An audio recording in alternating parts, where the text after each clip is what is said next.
welcome back to A Billion Realities. This is Jessica. Thanks for tuning in to hear Stephanie's powerful story on her struggle with abuse and PTSD from a 6-year relationship and how she rebuilt herself and life. Welcome to the show, Steph. Hey. How are you? I am doing good. How are you? I'm good. So you're originally from the same area as I am in New York. So you're from Newburgh, but tell the audience where you're at now. I am in South Florida, staying nice and warm.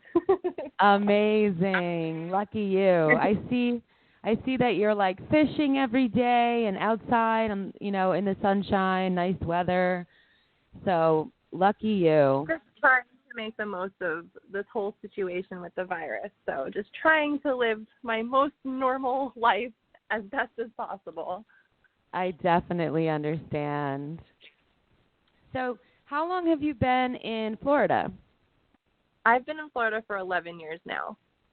Oh, wow. Okay. So obviously the audience knows a little bit about what we're about to discuss because I introduced it and I made a post about it as well. But so were you away from your family when you were in that 6-year relationship? Were you alone? Yes. My whole support system is still in New York. I had a few friends here, but nobody ended up really being very solid and having my back and so on and so forth. So I was kind of on my own with all of this. Wow. So I was really curious about that because I know that people who are abusive, they'll try to turn family and friends away from you anyway, but it leaves you even more exposed when you are already away from your support system, right? Exactly. So exactly. I can just imagine how tough that was. So let's get right into that topic. How was it in the beginning? Let's discuss that when you met him. It was the perfect narcissistic dream. I mean, he was charming, he was very attractive, and, can I curse on here? Can I say shit? yeah, you can say shit. Okay. He seemed to, have his shit together. He had his own business, had his own home, and on the surface, it was all very, very enticing. I mean, I'm like, wow, I had just gotten out of a divorce and, hadn't been single for a while and went out, and I had known of this person just because he was kind of, a popular local, if you will. And I remember going out to one of the local establishments here and seeing him, and I was like, oh, that's so-and-so. I'd really like to talk to him. And we caught each other's eyes, and it sounds so corny and so cliche, but in my head, I thought it was love at first sight. And he came up to me and, was chit-chatting with me. And later on that night, I met up with him again at a different establishment, and the rest is literally history. It's like we hung out the next day, and we just started dating exclusively from that point on. But, yeah, I kind of feel that's how I got roped into the whole entire situation because I was just completely blinded by his charm, and I was still legally married to my ex-husband, but as far as the marriage goes, it was in fact over. I had a condo lined up. I was supposed to move out in 2 weeks, yada, yada, yada. And my ex-husband found out that I was seeing this person. So my ex-husband kicked me out, and this person swept right in and said, don't worry about it. You can come stay with me. I'll send a moving truck to get your things. Everything will be taken care of. Again, just very charming and everything that I wanted to hear. But I didn't realize at the time that this was the web. This is where I was going to get trapped, right? So first couple months were fine, but I would see little snippets of who he really was because it would all just shine through when he was drinking alcohol. And I would just kind of blame it on a bad drunken time, I've gotten drunk and I've gotten emotional or vulgar or whatever, and I just attributed it to the alcohol. I just didn't see the big picture. Wow. Kind of messed up. So it started out slowly then? It was little by little you started experiencing these things, and did it intensify, and what was that like? Oh, absolutely. It totally got worse. Over years, just so much verbal abuse, everything that you could possibly say to a person to break their spirit was said to me. I was told that I was fat at 130 pounds. I'm 5'7". That's not at all fat for someone of that height. Wow. I was told that I was a slut, a whore, a cunt, like all these horrible, horrible things, not things that you would say to somebody that you love.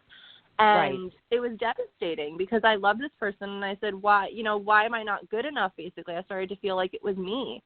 And because logically we're like, okay, we don't want to be around anybody that speaks to us that way, but especially someone that we really care about. Like, we know that's not acceptable.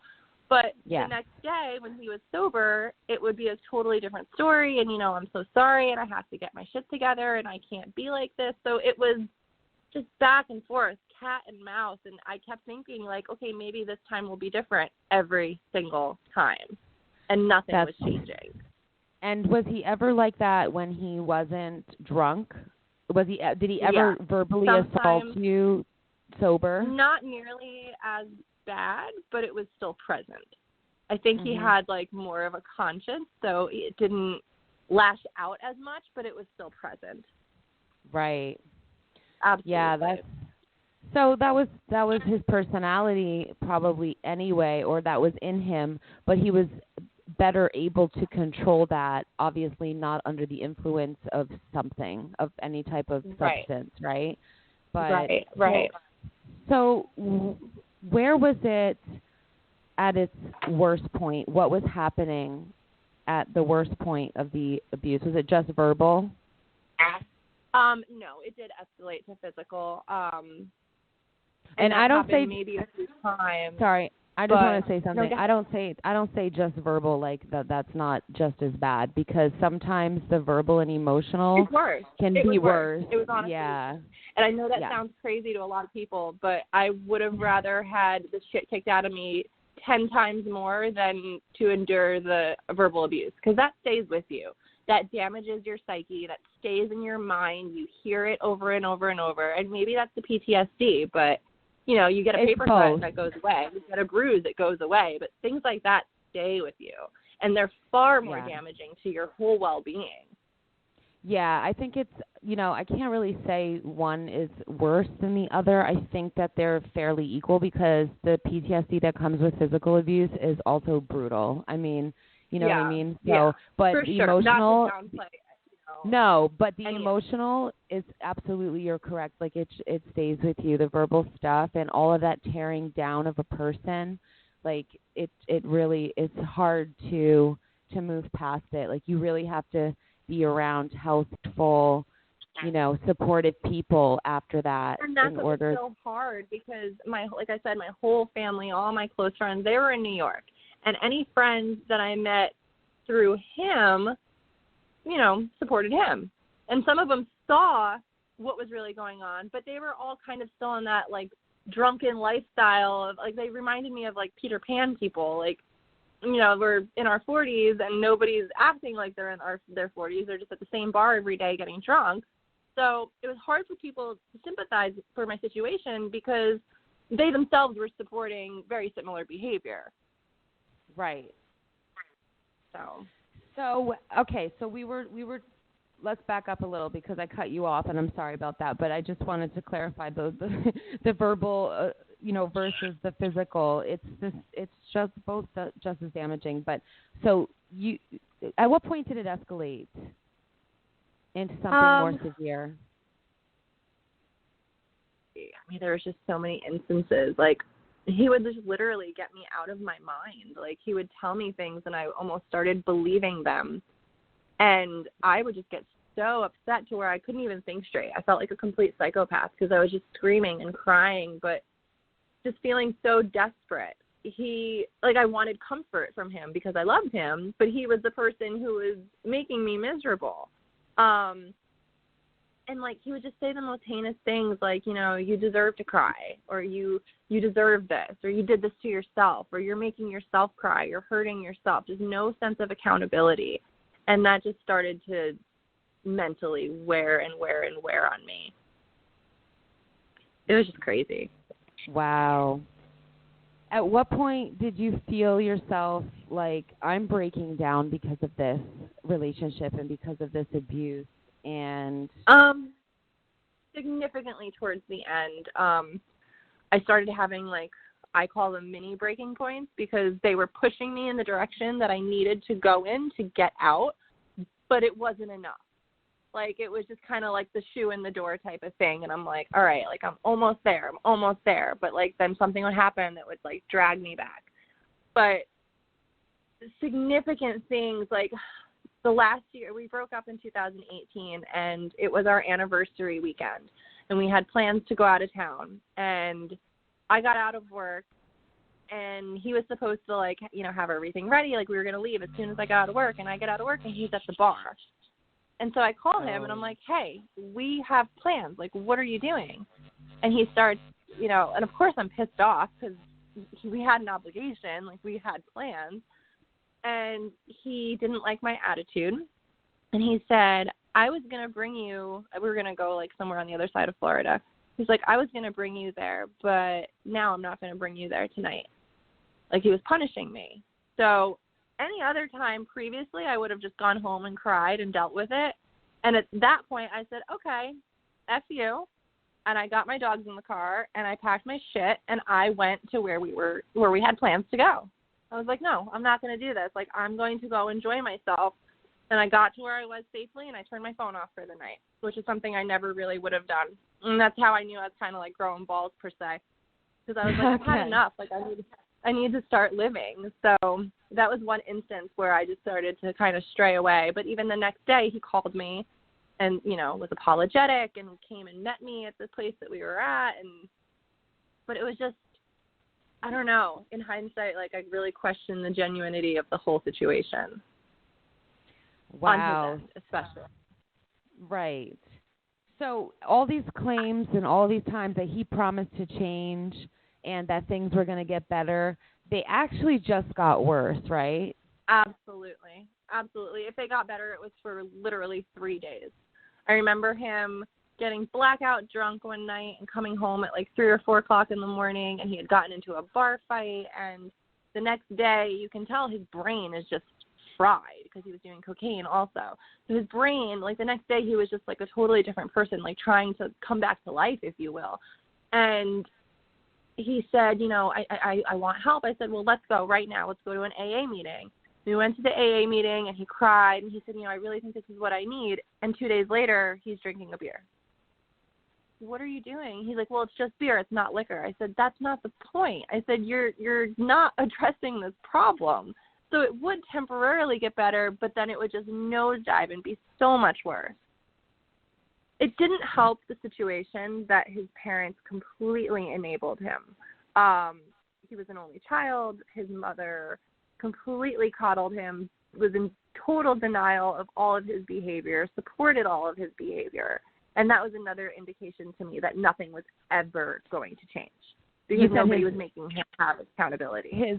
His mother was enabling that, you said? His mother and his stepfather, yes. But more so yes. his mother. His mother always said, he's perfect. He is perfect.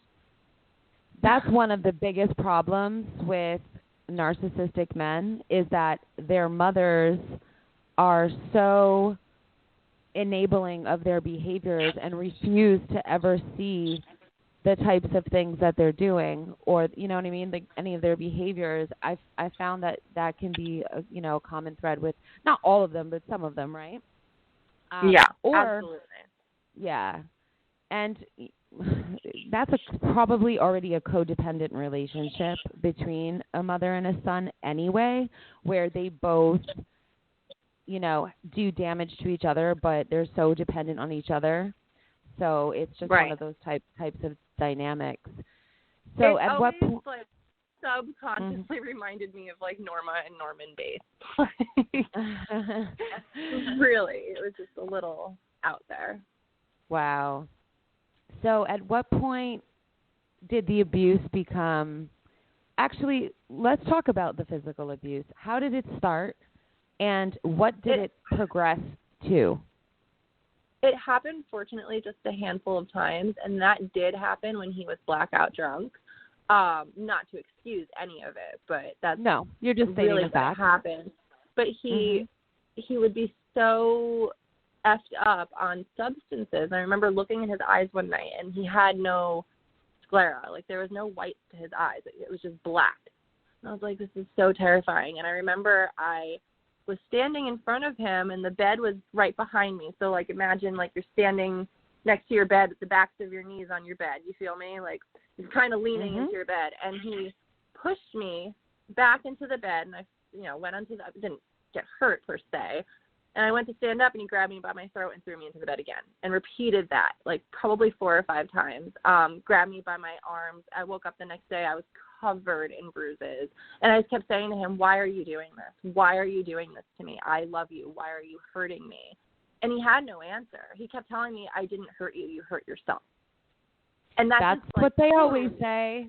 F with your head, because you're like, no, bud, I'm not strangling myself. I'm not punching myself in the arms. Like, this is crazy. Oh my God.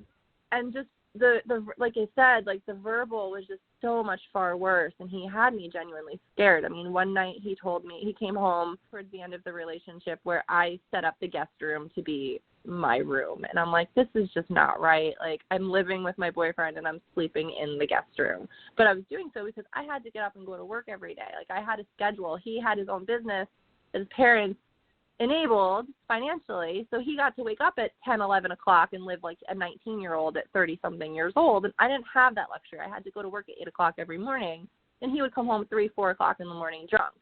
So just to try to get a good night's sleep, I was sleeping in the spare bedroom. Well, one night, he came home and was just screaming and yelling and yelled to me, like, you fucking whore, like, I'm going to slit your throat ear to ear, and I'm going to smile while I'm doing it. And that was enough for me to definitely call the police. And the police made him go to his parents' house because I had nowhere else to go. And I said, I legally live here. I'm not moving. I'm not leaving right now. Like, you need to make him go somewhere. So they made him go to his parents' house. And the next day, again, like, there's no shame. There's no embarrassment. There's no, oh, my parents are pissed at me about last night. Like, just no accountability. It was all my fault because I called the police. I was the bitch for calling the police. Wow. Crazy. Of course. You can't win with a person who's no, abusive I was literally like that. damned if I did and damned if I didn't. Yeah. They will blame you for their abuse. That's what they do. Yes. And it's like, you're like, well, I don't have that like, nobody else puts me through that. I don't have this dynamic and that's with what I always anybody said. He would else. tell me all the time.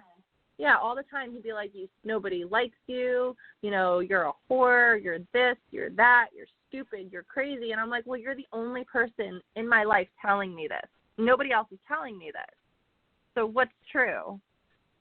Of course. Crazy. That's the thing. With people who are abusive, even verbally or emotionally, psychologically, physically, they already want to bring you down because they feel like they're already beneath you. So they want to beat you down so that they can feel more powerful. And it's not that they know that consciously. It's a subconscious thing that happens, especially with narcissistic types of people. There are men and women who are narcissistic, obviously, but they already feel a sense of emptiness or inferiority or whatever it is that they were lacking from their childhood that ended up making them become narcissistic. So they are on a constant quest to fill that insatiable void that they feel. And the way that they accomplish that a lot of the time is by tearing other people down. So, yeah, you'll find that everybody else in your life is proud of you. Everybody else in your life sees all of these amazing and beautiful qualities in you and all of the good things about you. But they're the only ones in your life who will be saying the worst things, doing the worst things, and then somehow they still find a way through their abuse to blame it on you. And you know how they do that, and I'm sure you've experienced this, is by using your reaction to their abuse to say that it's your fault, that you're like this, well, you're like that. And you're like, no, I was actually broken down and reacting. And that's what makes me so crazy because it is. It's a mind. Always hurt awful things to me. And then, of course, maybe I reacted poorly, so to speak. But how would anybody react? Somebody would obviously get upset, and then the second I got upset, he would laugh and say, "You're fucking crazy." Yeah, because that's part of the game. Look at you. That's Look all. at you. You're nuts. You can't control yourself. All of the above. And I'm like, you are inciting this whole reaction out of me, and it's like you're lighting the fire, and then you're throwing gasoline on it, and you're sitting back and watching the chaos. It's literally how I felt he was doing to me.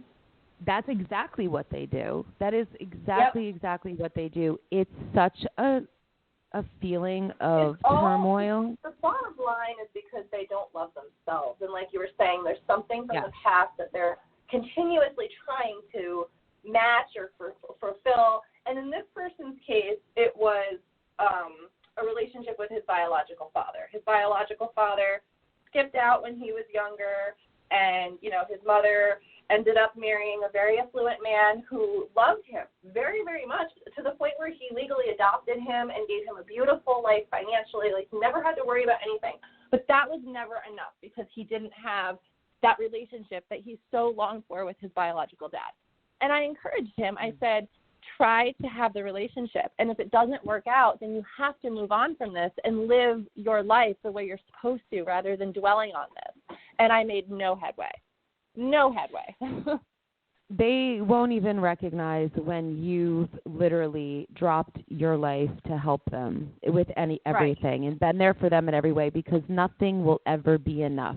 It'll still be like, wow, you didn't do this or you didn't do that. It's like, wow, look at all the things I did do though, and what did you do for me?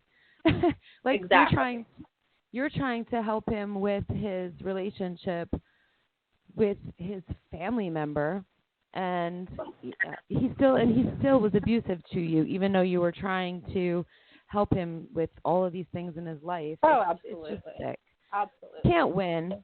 You can't win with them because there's nothing authentic or genuine that they do. It's all a strategy. And exactly. It's all a facade to try to make you think differently of the entire situation. Yeah. Honestly, like, well, he did this, so maybe he can't be all that bad, or he did that, so maybe he's bad, and it's just a mind game. Yeah, it's crazy. Exactly. Yeah, it is, and it's like a mental, it's mental anguish, and it's like being in a mental prison when you're trapped in that cycle. It's not until you step outside, right, and finally get away from it that you can be like, oh my God, what was I just in? This was the most effed up situation, It's so true, because you don't see it, because you don't want to see it when you're in it, because you want to see the good in that person. You want to believe that this can't be, like this could be better, and so on and so forth. And I put up with a lot of shit, more than I ever should have. And the breaking point for me was when I went out with a girl. This is towards the end of the relationship. I had been staying at a girlfriend's condo and not staying with him, but we were still technically together. And I went out with a different girlfriend one night to a bar and was approached by a girl who I had never met before, but she knew my name. And she said, I'm sure you've heard of, what happened with me and we'll say Bob. We'll change names here. We'll say Bob. I'm sure you've heard about me and Bob. Yeah, I said, I'm sure you've heard about me and Bob. I said, no, I haven't. Why don't you pull up a chair and enlighten me? And she proceeded to describe the inside of his house. She told me that they were together 2 years ago when I was in New York visiting my family. He had told her that I left him and left my dogs. My dogs are 10 years old. I've had them since they were puppies. They are my children. I would not leave my dogs with anybody. Told this person that I left my dogs there and moved back to New York. All completely false. I was home for my father's surprise party. All completely false. So that was my kicker right there. I said, okay, I've had enough. It's one thing that you're treating me like shit. None of that's excusable, but on top of this, you can't even be a decent person. I mean, you're just total scumbag all around. So I had the girl call his phone number, and I was talking in the background, and I said, I said, he tried to deny it. I said, you are so effed up. I said, she told me everything. So the next day I go to his house, I'm packing all my things, and he's like, she's lying, she's making it up, that didn't happen, and still just vehemently denies it. And I'm just like, no, there's no denying this. You can't deny this. You can have the facts in front of their face and tell them, I already know, and they'll still lie. Oh, yeah. He just kept saying I was crazy. And this girl was crazy, and she was lying, and this, that, and the third. And I said, she's got no reason to lie to me. You realize it's always, there's no reason. Yeah. It's always everybody else to them. Yeah. It's always going to be everybody else's fault. Everybody else is crazy. Everybody's a liar. I didn't do anything. Wasn't me. It's everyone else. That's the name of that game. So you finally get out of it at that point. Was there any looking back from that point where you moved on? For sure. I was there usually is. No. I left. I went and moved into that girl's condo, the friend that I was staying with, and still talked to him, but, started to really distance myself and really cut him off for quite some time. 2 weeks or 3 weeks after I found out he had been cheating, I totaled my car, almost died in a car accident. So that also kind of helped shift my psyche. Like, in an instant, my life can end, and this is not how I want to, spend my life up until that last moment, being abused and treated like shit. And, so that was another serious stir that kind of swayed me in the direction of which I needed to head in as well. Mm-hmm. But we tried. We got, I got into my own place after that. I stayed at that girl's house for a while, didn't talk to him for quite some time, and then we started talking again. He told me he loved me and he missed me and how he wanted to try again. So he ended up coming to my new place, and, it just, nothing changed. Still nothing had changed. He would come up here and just be abusive and just talk trash about it, never happy for me. There's always a problem. There was never any genuine happiness for me. It was almost as if he was jealous of me. After we split, after we had split, I started traveling and saving my money and being more responsible with my money and just all around having more balance in my life. And he found out about it. He's like, oh, you think you're so cool because you're going to California and you're going here and you're going there. And I said, no, I don't think that I'm anything, but I think you're jealous. And that's what it is. These people don't love themselves, so they'll never be able to love you the way you deserve to be loved. And everything is a threat to them. So you traveling is a threat. You meeting new people is going to be a threat. Whoever, whatever Absolutely. It is, you working with people is going to be a threat. It's always going to be, Well, so you ended up back with him a few times. When was the final breaking point where you were like, I'm not going back to this again? Was that the car accident? No. It continued, unfortunately, for another year after the car accident. Okay. Probably. I haven't seen him since April of 2019, but I just noticed that nothing was changing, and he wasn't taking any initiative to truly be in my life. Hey, I know this is what you don't like, X, Y, Z, and I'm going to work on things. There was just no effort. He just expected everything to be fine after it wasn't fine for a very long time. So that just was not going to work. But he toyed with me, even when he had another girlfriend last summer, and he would still text me and say, I love you, but, I'm with her. And I'm like, well, what are you doing? It's just so much indecisiveness going on his part. And it was just crazy. Yeah, just crazy. And I'm like, I'm not going to do this anymore. I'm just not going to do this anymore. I deserve to live a happy life. I have a general idea of what I want, and this is not it. It's been 6 years, and you haven't, solidified anything. Right. And when you have somebody who's constantly promising to change, and then things only get worse, that's your answer. It says a lot. It does. It gives me the answers that I needed, So how did you start rebuilding your life and not entertaining that situation anymore? Like It not was even extremely hard. I still to this day really have minimal interest in dating anyone, and it has nothing to do with him, but just to kind of protect myself. I am so fortunate to have, I got out of the area that I was living in. I moved about an hour away, so I'm kind of just away from all that toxicity, and just started everything new. I had never had my own place before, so that was an exciting feat for me. And just, it was just all kind of stepping stones. And I realized, I have to make this better for me, because otherwise it's never going to be better. Nobody else is ever going to make this the way I need it to be for myself. right. So I think just having like that sense of independence kind of definitely kicked me in the right direction of where I needed to go, and made me more aware of what I didn't need in my life as well. Right. Okay. That's great. So your independence was a huge factor.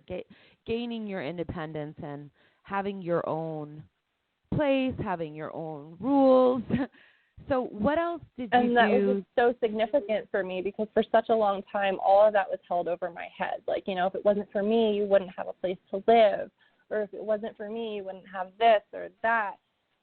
And wow. now that, that me isn't around anymore, and I have all that and more on my own. So it's exactly. just extremely satisfying to feel that. That's amazing. I think that's great for the audience to hear. Anybody who's struggling with that, and needs to get out. Because, those type of relationships become very codependent as well. And that's how on an both abusive ends, person, especially emotionally. Yeah, and abusers want that dynamic, because they want control or power over you, right? So, and then you depend on them for the love. That's why they alternate all the abuse with the love bombing, right? So you get a little bit of both worlds. It's so far few in between. It's like you have something to look forward to almost. It is, yes, exactly. Mm-hmm. It's a really sick cycle, and anybody who's been through it can understand. But the people who haven't, hopefully this is shedding some light on it, so that you notice these things and these red flags before getting into a dynamic that's this toxic. Because trust me, it'll destroy you. It'll destroy you. It'll emotionally destroy you.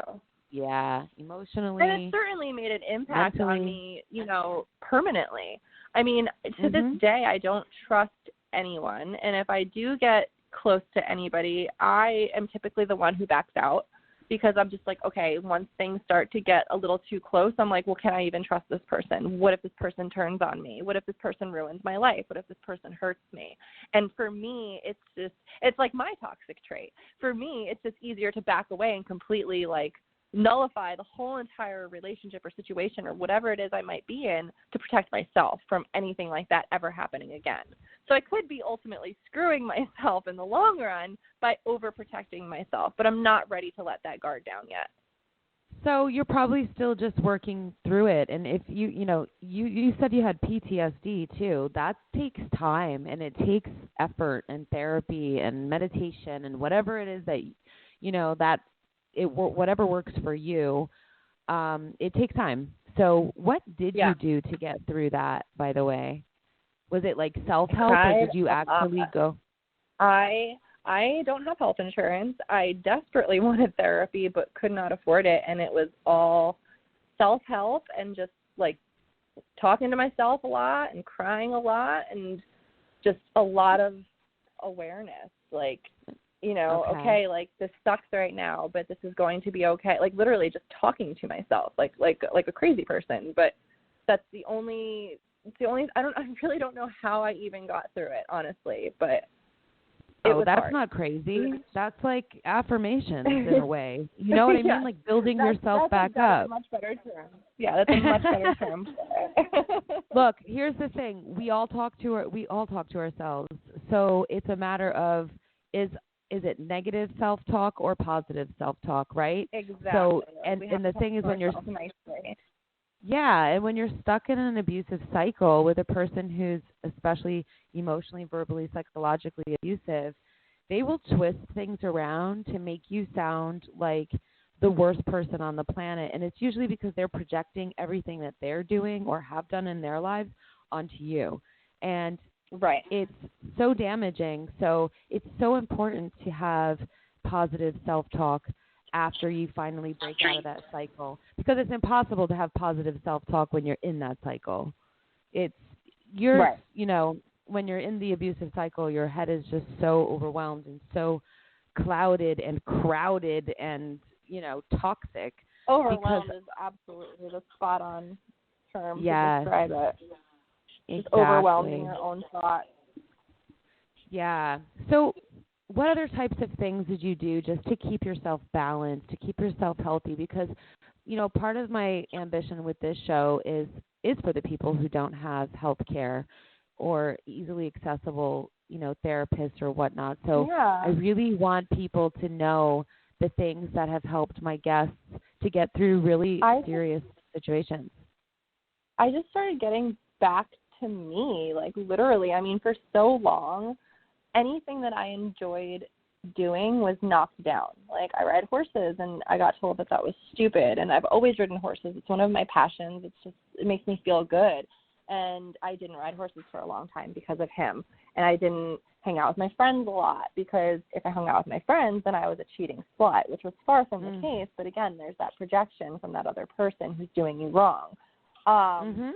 So I just started to get back to me and really doing things for me. I started putting myself first, and just made myself the focus of all of my energy, because I used to exert so much energy and effort for him without allowing anything for myself in return. And it's not like he was compensating any emotional or any kind of positive energy towards me. So I really had quite a bit to make up for myself, and I just started doing whatever I wanted, and within reason. I mean, I wasn't going out hoeing it up every night. I'm not a big drinker, so I wasn't out getting drunk all the time, but just a lot of internal self-reflection of what would positively help my life and what wouldn't. Started traveling last year at the end of September of 2019, because we stopped officially speaking forever, probably around Christmas of 2019, and I'll get to that. But I started traveling. Yeah, I started traveling. 2018, I went to San Diego. I went to Las Vegas. But in September of 2019, when I do drink, I'm a total lush. And I had a few drinks one night, and I was like, I need to book a vacation for my birthday. And got drunk and booked a vacation to Colorado for a long weekend and went by myself. I had never been to Colorado before. And I said, okay, I'm just going to go to Colorado. And everyone was like, amazing. What do you mean you're going to Colorado by yourself? That's crazy. I said, I'll be fine. I said, this is something I need to do. And it was liberating. It was exhilarating. It felt so good. I highly recommend, no matter who you are and where you're at in any situation in your life, take some time and go on vacation by yourself, because you'll probably never want to go on vacation with anybody else ever again. I got to do whatever I've done I wanted. it. However, it was just all about me, and it's just something I needed. It's like a huge breath of fresh air, and I'm like, this is what I deserved. And once I did that, I'm like, well, what else can I conquer? And it's just, you're constantly building yourself up, and it's just how I try to live every day. I mean, do for you. I think that's so important and great advice, because part of the thing that we stop doing, you know, when we're in an abusive situation, is taking care of ourselves properly. The self-care goes out the window because the relationship is so consuming, and abusive people are so demanding, especially if it's narcissistic. They're extremely demanding of your time, your energy. Yeah. It took a while to get back on my own routine and have a healthy, normal sense of normalcy, you know. Mhm. But that's great advice. And that's my issue too. One of my other toxic traits is when I'm in a relationship, I give that person all of me, and that's something that I have to work on, because I can't keep doing that and expecting it to be reciprocated, because a lot of people aren't like that. But I have to remember, okay, whatever, the energy spread has to be fair. If I'm going to give somebody that much attention, I have to give myself that attention too, because I deserve that. Definitely. And that's another thing that I think is great advice. It's like when you're in the beginning of the relationship, because women are nurturers by heart, by nature, Exactly. we want to give, we want to help, we want to take care, we want to, shower with love and affection and attention. Well, what happens is we don't get to see if the person's giving back because we're too in our glory nurturing, because that's what we like to do, as most women, not all. I'm not going to say everybody's the same, Right. but by nature we are, because that's why we have the babies, right? But right. the point is we give and give and give in the beginning, and then at some point, sometimes we realize a little too late that that person isn't taking care of us at all. That person isn't giving any effort. That person is just taking all the effort, all the love, all the energy, and, really not reciprocating anything. And guess what? We taught them that. We taught them that Right. was okay, because we do it for 6 months into the relationship or whatever it is. So, yeah, that's good advice. Like, make sure going into it that there's a balance. There's a balance between the effort that's given and the love that's given and the energy. Even as far as like, hey, I'm really proud of you. I'm really excited to hear about your day. I'm really excited to hear about your work. Little things, yeah. Yeah, because that was another big thing I used to say out to him all the time. I'd be like, listen, there's two people in a relationship, not just one person. I can't do this on my own, and if I am, then I might as well be single. Why am I going to do all this if you're not even caring? So what kind of things were you doing that he wasn't doing? Oh, just general, general love, general attention, general care, general effort, just basic relationship shit, respect, meet me halfway. I can't be doing the work of two people. Yeah. Yep. And that's what I was doing. I was pulling weight for both of us, trying to save the relationship. Yeah. One of the best ones I ever heard was, well, you need to love enough for the both of us. What? Oh, my gosh. What? The scenarios that they create in their head that they truly believe to be true is terrifying. Definitely. So once you were back on your feet and away from this dynamic, which was clearly extremely toxic, how did you review that relationship and that situation?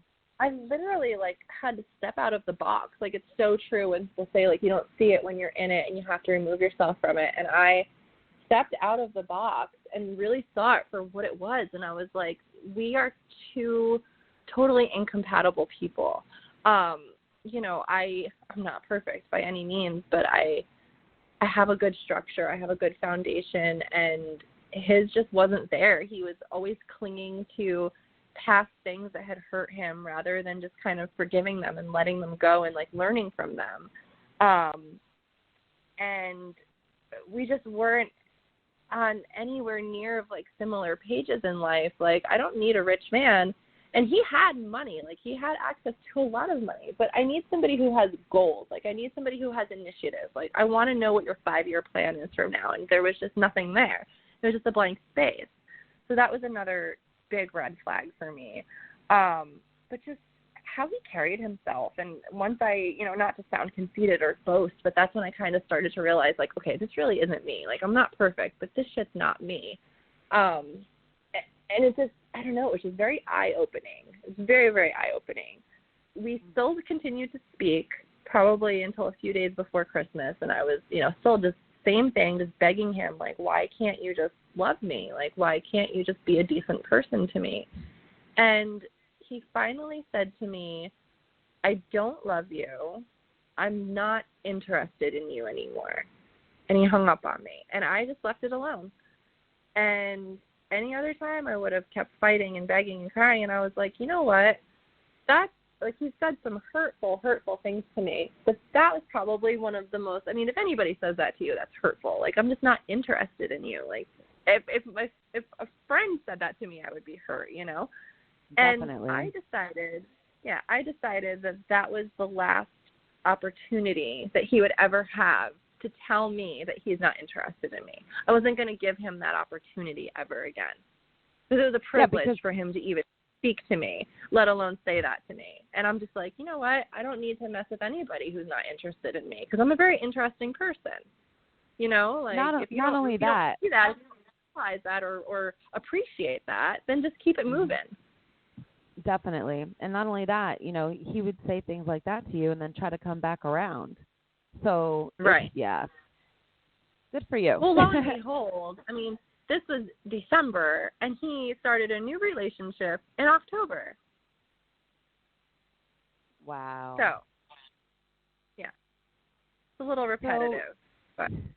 Yeah. So looking back, now you see it for what it was. So when you go into relationships now, or like dating, let's say, I know you haven't really been a big fan of getting into a heavy dating scenario just yet after all that, but what do you look for? What are the red flags that you know, are looking for in the beginning now?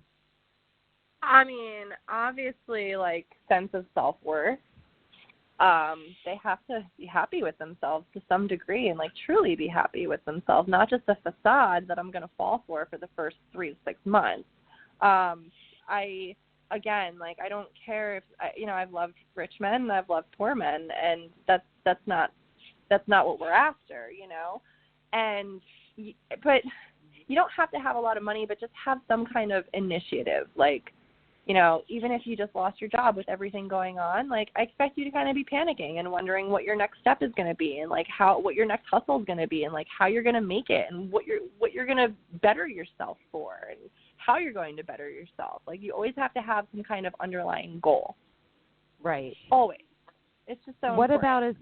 What about as far as the abuse signs? What are the red flags that you see now from that relationship in the beginning, all which obviously certainly escalated?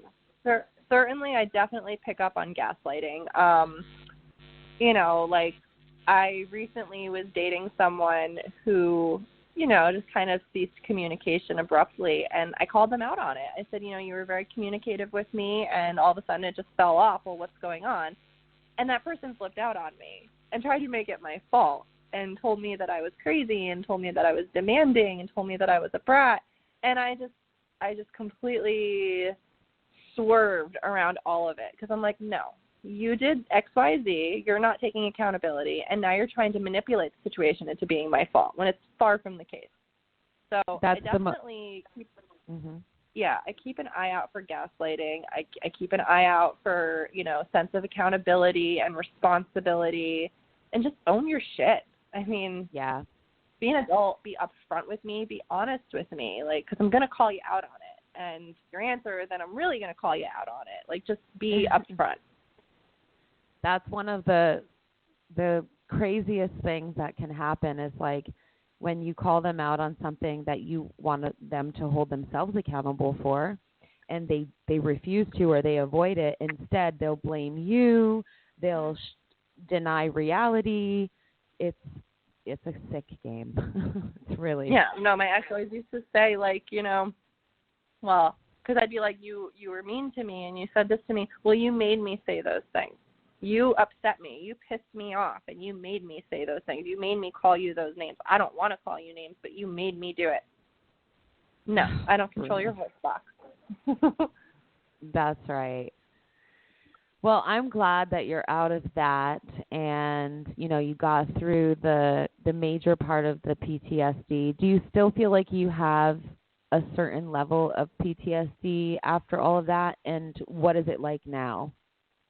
Yeah, I can't even go into the town that I lived in with him without getting anxiety. I'm terrified of running into him. I'm terrified of running into somebody that might know him and tell him that they saw me. If anybody, like, not raises their voice to me, but yeah, I guess kind of raises their voice to me or talks down to me I just shut down. I just completely shut down. Like, I'll cease communication. I just can't even communicate that. And I get, like, flighty. Like, I'm trying to escape it. So I guess Definitely. I kind of have to work on that and just, be more forward and face whatever is trying to scare me in that sense rather than just shutting down on it. It takes time. Or just being more assertive, like, no, you can't speak to me that way, or no, you can't call me that, or so on and so forth. Right. But I can't see you getting into another relationship now when you see, if you see those signs where it's like verbally abusive, you'd probably, that is probably just partially your protective mechanism to be like, like, hey, we're not going down that road again. No, thank you. Exactly. Like you said, keep it moving. Exactly. Like, I've got no time for that. No. And, the sign of the healthy relationship is where you can actually talk about the issues without... And not fight about it. Yeah, but also to not start calling names or attacking somebody's character or putting somebody down. That's toxic. It's abusive. It's toxic. So you can't work out issues with a person who can't ever hear you, can never empathize with your feelings, is never going to be like, okay, I'm sorry, I did that. I understand how it affected you. And here, it's, with an abusive person, it's just going to be like, no matter what you say with, here's how you hurt me, they always take it as a personal attack instead of hearing, I'm hurt because of this and this and that, and I just want to know that you get it and that it's going to change. But they don't get that. And I tried so many approaches with this person, and I tried that approach. Like, nothing works. No, nothing works. It won't. Because they don't have empathy. I left satisfied and knowing that I literally did everything that I could, and I left it at that. I was like, all right, I did everything that I could, and it just didn't work out. Didn't work. And then you have no regrets because you did everything you could. So none. That's the best I have zero regrets. And that sounds crazy given the situation that I was in, but I thank him every single day, because if he had, not been such an asshole, then I wouldn't be living my best life right now. I wouldn't have gone to all the places that I've traveled to. I wouldn't have met the new people that I've met. Like, just so much expansion in my life has happened in the past 2 years that he and I have been separated, and I don't feel that it would have happened if we were still together, especially the magnitude that it has. I absolutely love that you just said that, because when you eliminate people who don't love you or disrespect you or are toxic to you, the universe gives you gifts after. And absolutely. It opens, you unblock yourself, because when you're with a person who is constantly hurting you, it's bringing your energy to such a lower vibrational place, and that's because that's where they're at. So they're bringing you down to that level. And then when you release that, it's like there's a flow that starts happening. And it sounds like that, that's exactly what happened to you. So anybody in the audience, if you're in a toxic situation, I can guarantee you when you get out of it, things are going to start getting a lot better in your life, because and I never you're thought that it loving would. yourself. You don't. I never thought that I would get to the point. Yeah, like I never thought that I would get to the point where I'm at today, where like it just all seemed so out of reach. Like I would think to myself, well, maybe like I can save money and maybe I can get my own place, and like all of that just totally seemed unfathomable. And now I'm just like, I should always have money saved. I should always have things for myself. Like it's without question. Like this is just how it should be. And my life is so much better off. I can literally breathe. I can literally breathe without feeling anxiety or feeling stressed or anything. And like even in the worst situations like coronavirus, where everything is totally uncertain, I have this total sense of calm always, no matter what. And it feels so good to reach that true inner peace for yourself. Good. It's so rewarding for to give back to you. I love that, because you're at peace with your life, and it's because you're not entertaining abuse anymore. You're not in a toxic cycle anymore. And what's more important than your peace of mind? I've realized as as I'm getting older, it's like my peace of mind is worth more than anything else. So priceless. Yeah. It is. I mean, I was even just discussing with my neighbor the other day, like, winning the lottery. Like, for example, like, if I win the lottery, like, I wouldn't buy a big house. Like, I would buy a modest home, and just to have that financial security and no stress. Like, it's so much more important than having things. Like, it's just, you get it. You get it. Absolutely. It is. It's beyond love. It's beyond, success. It's beyond anything. Like, having peace of mind and people in your life that support you and give you peace of mind and that love you. And it's just so valuable, and it's such an asset to who you are and who you're trying to become. Like, you really have to love yourself, and then you're going to get to a point where if you meet someone, you have to decide, like, well, are they going to love me the way I love me? Are they going to love me as much as I love me? And, like, that's going to be your competition and your factor of who you decide stays in your life and who doesn't. Absolutely. And it's just like I said, it's so important to just focus on you. I mean, life is so fragile. It's so unpredictable. And you literally, it sounds so cliche and so corny, but you literally have to live every single second as if it's your last. And in every second, even in a bad moment, in a bad day, you have to think to yourself, if it all ends right now, is this how I want to spend my last final moments? Like, upset about someone who doesn't give a shit about me, or crying, or being miserable? And the answer is no. Nobody wants that for themselves. So it's just a big thing to consider. Definitely. And, why would you be with a person who's constantly trying to tear you down when you could be around people or a person or whatever it is, around people who build you up? I mean, you can have that. Right. You got to know you can have that because it exists, and don't settle for somebody who constantly wants to hurt you and does hurt you when you could literally have the opposite, even if it's just in the form of family and friends. That's still better than having a relationship with somebody who's constantly trying to diminish you as a person, deteriorate you. And then once you get to the point where you really love yourself and you enjoy yourself, and like, I'm alone 90% of the time, but I'll tell you right now, I am lonely maybe 5%. Because you have to, like, really just get in touch with yourself and love yourself, and then nothing will be able to touch that. I mean, you'll be so content with yourself, and it's challenging. I mean, it's not easy, but once you get to that point, you're just going to be like, why did I even care about any of that mess? Like, that was all just a waste. If I do have any regret, it's that. It's why did I waste so much time? And not to say, that it was a waste in the sense that it didn't teach me things, but time is something we can't ever get back. So just be good to you, be good to yourself, and just acknowledge that we don't have all the time in the world. Like, oh, well, maybe someday I'll love myself. No, love yourself now. Like, make that shit a priority. Give yourself all the energy and effort that you were giving to the person who didn't appreciate it, because you're going to appreciate it. And you're going to be very grateful that you did it. That is the best advice ever.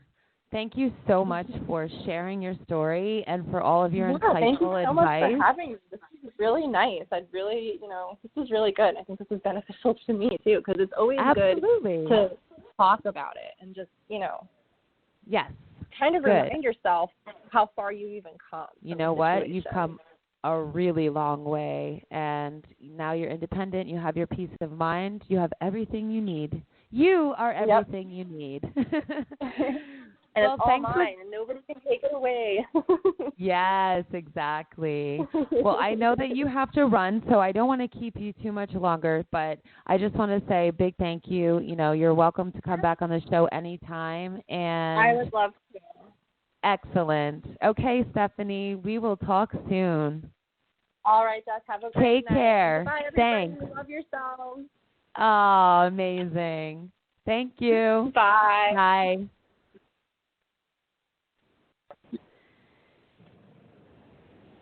Hello, Jamie. Are you there? Yes, I am. Oh, perfect. Welcome to the show. We just hung up with Stephanie, so sorry I had you on hold for a minute, but That's welcome okay. to A Billion Realities. Thanks for coming Thank you. on. So Thanks for having me. You're welcome. So Jamie has a really powerful story of severe abuse in one of her relationships. You were married, right, to him? He was Yes. your Yes. Yes. So this was her husband, and he became severely abusive, I should say, and actually ended up getting Jamie hooked on drugs. It's a really deep story, so I don't want to say too much, but let's first of all talk about where you are right now so the audience knows where you're calling in from. Right now, I'm in my car. It's the quietest place in my house. Because you have a baby at home, right? Yes, and he's Okay. getting his shower right now and getting ready for bed, so it's gonna be hell up there. So I figured I'll hide in my car so you guys can hear me. You know what? That's a great place to go to do a live radio show or a podcast is the car. That's what they recommend. If you can't find a quiet place, go sit in your car. Yes, So. yes. I do my best thinking in the car too, so. Perfect. Good for all the reflecting that we're about to do. Yes. So tell us then, you're in New York, right? Yes. And is that where you met your husband, the husband that was abusive at the time? No longer her husband, by the way. Yes. Yes, we are divorced. That was the first step of my recovery. But yes, we did meet in New York. When I first met him, he was very charming, seemed very attentive, and I do have 2 previous kids from a 12-year relationship that I was in. So he was, very attentive to the kids, seemed like he was, a great match, for my family. And in the beginning, for the first, I would say 2-3 years, all was well. And then I discovered that he had a drug problem himself, and it became a lot of fighting and arguing. And because of the fighting and arguing, he became, very abusive. It started with the verbal abuse first, telling me that nobody's going to want me, just always putting me down. Like if I did something, it was never good enough, or, just that whole, how they get that, they have to build that control first, and that's where it all began. Right. And, so they start devaluing you. That's called the devaluing stage in abuse. So at first it seems like it's all happy, all good, but then they start devaluing you, and it begins to kind of deteriorate your self-esteem slowly. You don't really know that that's what's happening at the time, but until it's kind of too late, right? But so what kind of things did he say to you? Like he would just tell me, I've always kind of battled with my weight after having kids. My weight was always up and down. I could be 110 pounds one week, and then, I could be 180. It was always very hard struggle for me to maintain my weight with my thyroid and everything. So he would use that. That was like his power. Like, call me out, tell me I'm fat. Nobody's gonna want you. In the beginning when I was with him, I was going to school for nursing, and he kind of took that away from me because he would tell me I was stupid. You're never going to pass this. You can't even, do the math. The math was a struggle for me. He just took every negative that I had and would use that to his advantage and just make me start believing those things. I mean, the thing is I've always been, I always like to say, I've always been a steeple for depressed and lonely people. Like, it's always been my thing where I've always tend to be around negative human beings, and I believe that comes from my childhood, you know. So I always thought that was right, you know, like that's how people love you, you know. So I always just thought, oh, he's going to change, things are going to be better, and it didn't. It got worse, and it became very physical and violent, and it got to the point where he would physically beat me up, and when I would try to go, you know, move away or take my kids out of the situation, it would make it worse, and he would come find me and drag me around and bring me home. And it got to the point where me fighting with the whole drug thing, like, you can't be doing drugs in my house, you can't have this here, he beat the shit out of me, and he held me down, and he forced me to do heroin. He beat me so bad that I actually had to go to the hospital, and I was in a coma for 3 days. My head was swollen from the abuse. I actually have some problems with my one eye that I can't see out of too well, so now I have to wear, you know, special glasses that they make so that I can see the correct way. Wow. But it was just a lot of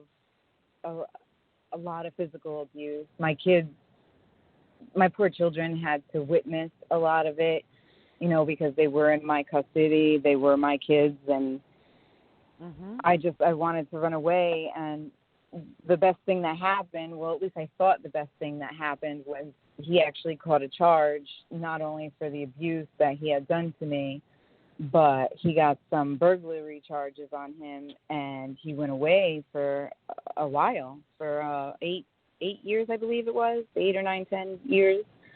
So I thought that was my getaway, and I was going to, you know, be able to be myself again and get my kids, you know, the therapy that they were going to need and get my family back together. But little did I know that the week that he beat me and forced me to do, you know, the heroin, that I had an addiction. And being in the hospital and them having me on pain pills, I didn't get that, you know, that away time to be able to actually heal. So when they released me from the hospital, I was still addicted. I was going through withdrawals. I didn't even know what withdrawals were. I didn't know anything about heroin or anything like that. I always thought it was something that was in the movies, you know? Like, well, when you're not exposed, yeah.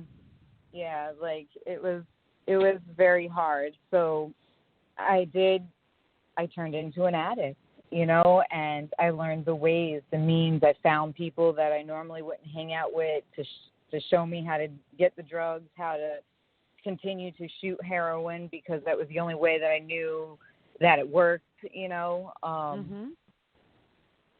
So I became a full-blown addict. I lost my kids in the process, lost my house, lost everything I owned, lived on the streets. I went to jail, which was a very scary situation for me. I think that was actually a huge wake-up call. You know, not big enough, though, because as soon as I got out, I used, and I actually almost died the day that I was released because I did use, and I guess because I was in for 30 days, my tolerance was low, and, you know, I actually overdosed. That's common. That's really common when addicts go away into jail or rehab, and when they get out and use again, they use as much as they would have when they were in their full-blown level of addiction, you know, when they were active, heavily using, and then they get out, and just like you did, you use, and then, you know, your system was clean for 30 days, and so that's really common to overdose. So what happened when you OD'd? It was the scariest thing. Like, I was there, but I wasn't there. I don't know how to explain it. I just remember, like, falling. I was on these steps, and I remember falling. They were very tall steps, and I remember falling flat on my back from the steps to the ground. And I remember hearing this woman in Spanish, like, praying for me and screaming, like, call the police, call the police. And I could hear her, and I wanted to say, like, you know, help me, but I couldn't. It was like I was self, you know, like that outer experience, but I couldn't vocally say anything or do anything. They brought me to the hospital. They gave me Narcan. Thank goodness for Narcan, because I would have been dead. My poor children would not have had a mother. But again, that wasn't my rock bottom. That wasn't enough for me to get clean. I went and I did a 30-day rehab. And the sad thing is like, I wanted to get clean, but for some reason, these rehabs, if you don't know what you're getting yourself into, it's hard. And you think by telling everything is going to get you in a better spot when it comes to these rehabs. The rehab places are so manipulative, and that's a lot of the reason why people don't want to get help, because they take every little thing that you do or say and make it into like this huge thing. And they would take my visitations away from my kids when I would have visitations.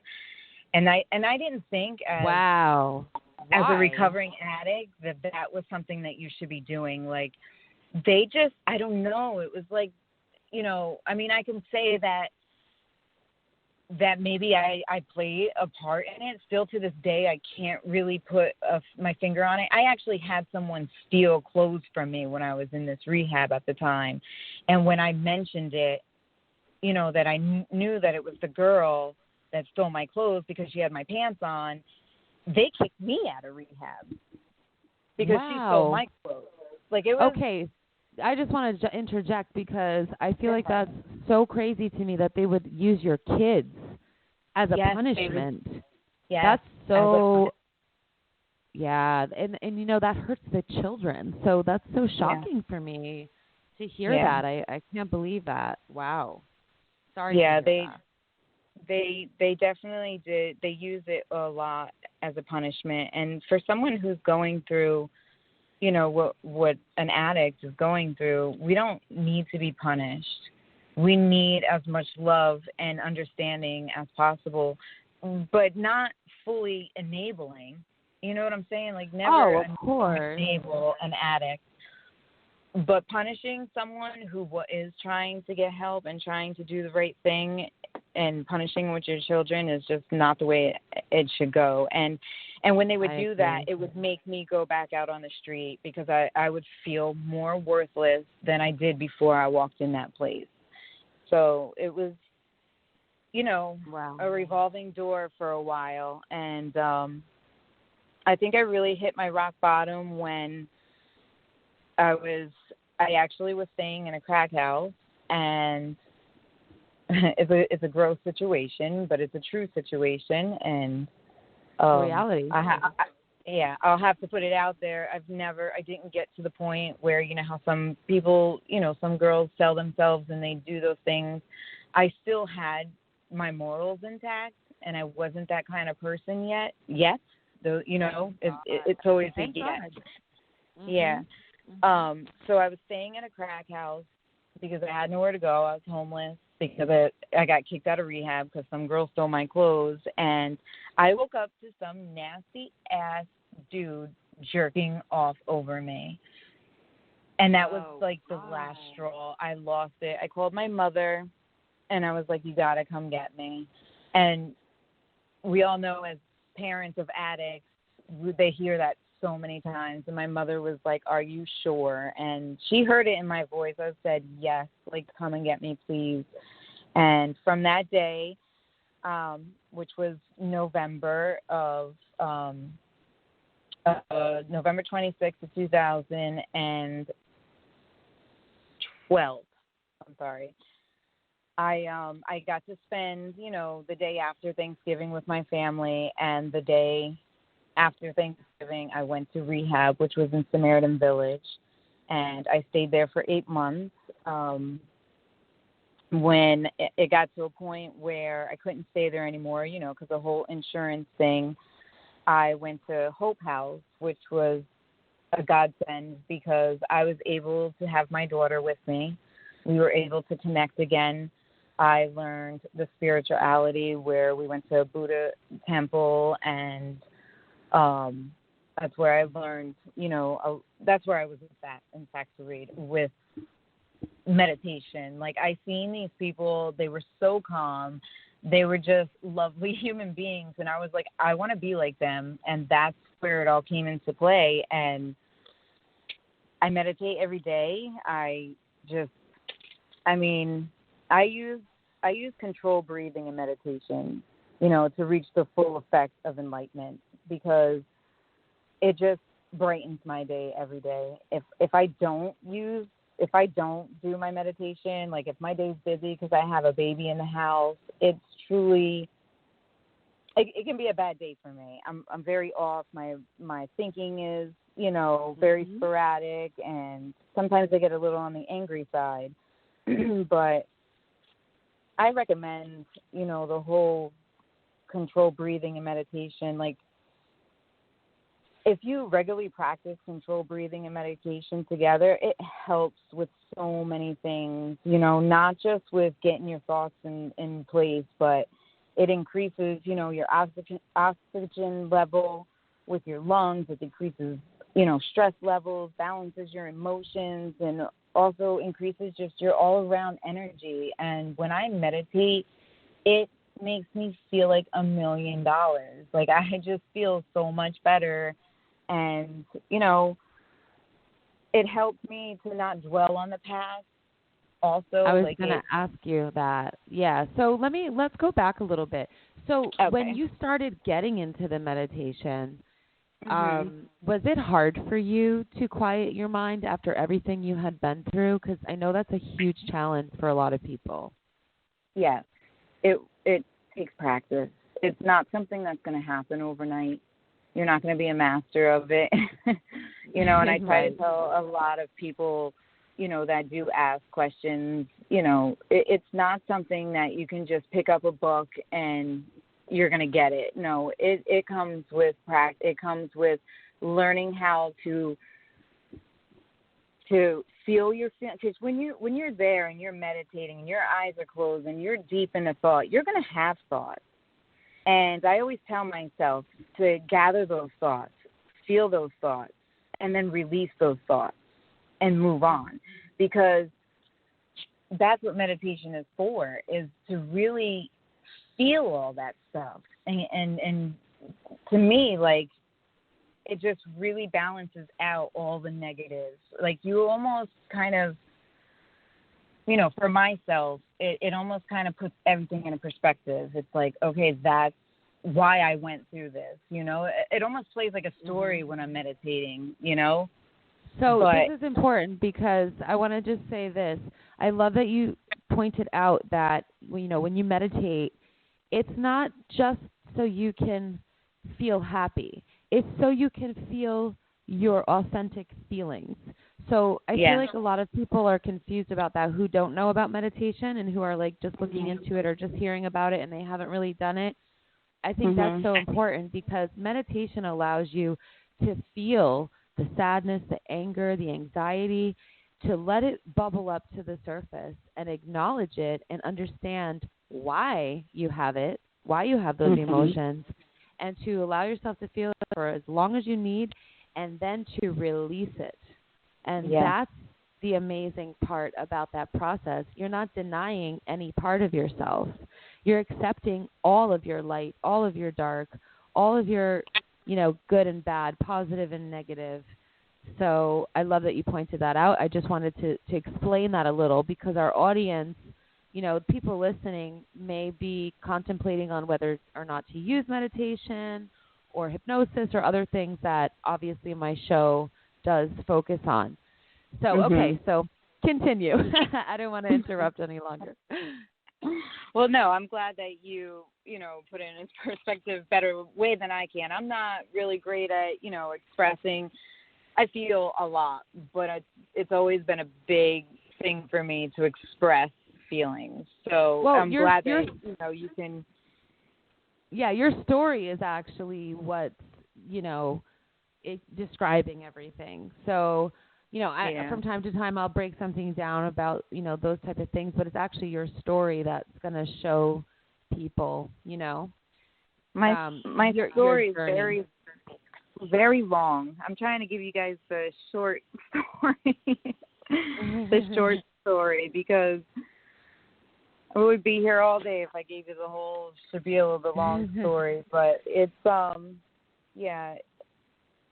it's definitely, it's hard for me to talk about that part of my life. I'm still in the process of healing. Working on yourself is something that takes every day. You have to work on it every day. It's not something that's going to come overnight. It's not. And if you have a bad day, sometimes, my husband today, he'll be like, "Oh, you're so spiritual and this, that. Why are you being so grumpy?" And it's like, I am still human, Of course. I'm still going to have feelings, and I'm still going to, have bad days. It's not going to take everything away. Sometimes we can all be in our feelings, but, in the long run, doing this, and if it's something that any of you listeners are curious on, it really has changed my life in so many ways that, it's like really balances out all the negative and the good, and puts everything to light for me. Like, it really opens up that third eye to be able to see, like I was telling Jess the other day, how I take the bad that I have, endured, and I actually have made a positive about it, because if I never got to experience that craziness that I did with my ex-husband, and the abuse and the gaslighting and all that other crap that he did before the physical stuff, and and then getting into the drug addiction. Like, I was a naive person. I knew nothing about that stuff besides, when you're a kid, of dabbling around and having parties and stuff like that, but nothing ever so severe that today, like, I can tell a mile away what kind of person you are before you even speak to me, So I take that as a blessing that God, really was like, or my higher power, your God, whatever it is that keeps you going. But my higher power, he wanted me to experience that. Maybe because, maybe I wasn't being my authentic self and doing the right things, and, maybe I needed to experience that in life. So like I said, your story is so unique too, because your husband abused you to a point where he then basically shot you up with heroin, probably to keep you somewhat docile after what he was putting you through. Yeah, he didn't want me to leave, and he did anything that he possibly could to keep me. And he said that.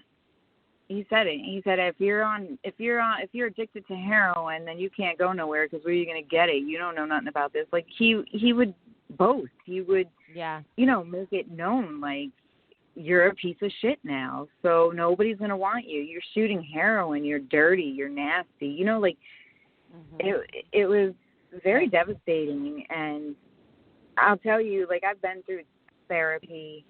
I don't really agree on therapy too much, but that's just my, opinion on it. Okay. Tell us about that. Well, I feel like therapy is, it's like, when I was going to a therapist. Now, mind you, let me just tell you a little bit about me for a minute when it comes to therapy. Growing up, I was molested by family members, and it happened more than once, and they were cousins, and they were nasty, and when I would tell my parents or tell an adult, nobody ever believed me. So I've always had that trust issue as it is, and, so when I go to a therapist, and I've asked for female therapists. I always seem to get a male, but for someone who's been sexually traumatized, it's hard to like talk to another male, you know, about being sexually abused. Like, and maybe it's because I had a bad experience where it seemed like my therapist only wanted to talk about my sexual actions, and it made me feel really uncomfortable. Like, there's so many other things I could be talking about, but he's like, so how's your sex life? How was your abuse? Did you like it? Like, things like that just was like really bothered me. So therapy just never made me feel comfortable. I didn't trust the people that I would talk to, and I don't, and that's just for me.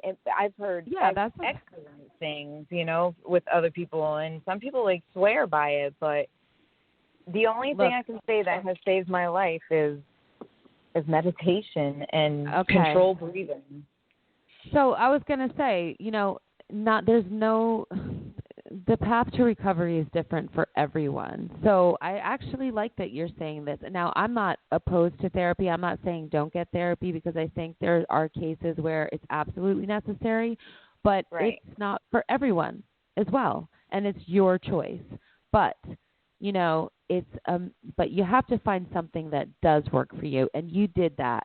And you going within for you was a better option than going elsewhere or, you know, turning to somebody else. Like you said, you know, after trauma, after abuse, after sexual assaults and, you know, numerous other things that you had been through, it's not a big surprise that you had a hard time opening up to a man, number one, but anybody, because and that you were untrusting. So it makes sense. You know what I mean? And maybe meditation is the better option and going within for other people too. So I think it's great that you're saying that. Because I even felt that way, like, when it came to, like, NA meetings and stuff like that. I've seen it work for other people, but it didn't work for me because my outtake on it was, I'm trying to get away from people who are using drugs, you know, and I felt like I was being put in the fire because, if anybody who's ever been to an NA meeting, you got newcomers coming in, you got people coming in that are still high. Like, it's a trigger. It's not, to me, for whoever else it works for, that's great. You know, I'm so happy for you, but it always seemed to fail me. It always, and like I said in the beginning, I've always been the type of person that negative people just flock to. It's like I have a sign on me that says, I'm naive, I'm stupid, you can take advantage of me, and I'm going to say yes. I swear. because it just seems to happen all the time. Since I've gotten clean, a lot of people, like, I barely have any friends because I choose that. Not because I don't want to, but because I don't like people taking advantage of me today, and I've learned to, like, say no. So a lot of people don't want to hang out with me that much because I'm a little bit more vocal on the no, I don't like the way you're treating me, or, you know, something like that. You have to, but that comes with being an empath. So I'm not surprised that, you know, people who are negative or lower vibrational or abusive do tend to, you know, we're like empaths are a magnet for them. So it's not just you. We really are. Penciled out. I do. Sometimes I feel penciled out, though. I'm like, why? Like, I want to scream at people, like, why? Just go away. I get it. I don't need any more abuse. Yes. When I started learning how to say, no, I can't, I'm sorry, I'm busy, I'm tired, I'm just whatever, you know, whatever it is, or no, I have other responsibilities. It was really hard for me at first. I don't know about you, but it was a process to learn. Like, I would feel bad. Bad. I still do sometimes, but I've learned that my mental health, peace of mind, and my balance, it's more important, because when that gets thrown off, my parenting gets thrown off, my work gets thrown off, my relationships get thrown off. So if somebody can't understand my boundaries and respect them, then they need to go because They my peace of mind. cut them out. You do, yeah. So I feel you, girl. I totally relate. I've even had to cut out my own family members. I have a younger sister who I love and adore, but I had to cut her out of my life, and it saddens me because I do love her and I want to be her sister and do what sisters do, but she's not on my level. She's still very immature, still dabbling into drugs, still going out to raves and parties, and she throws her children away to their fathers, she's just not on this, and she had to cut her out.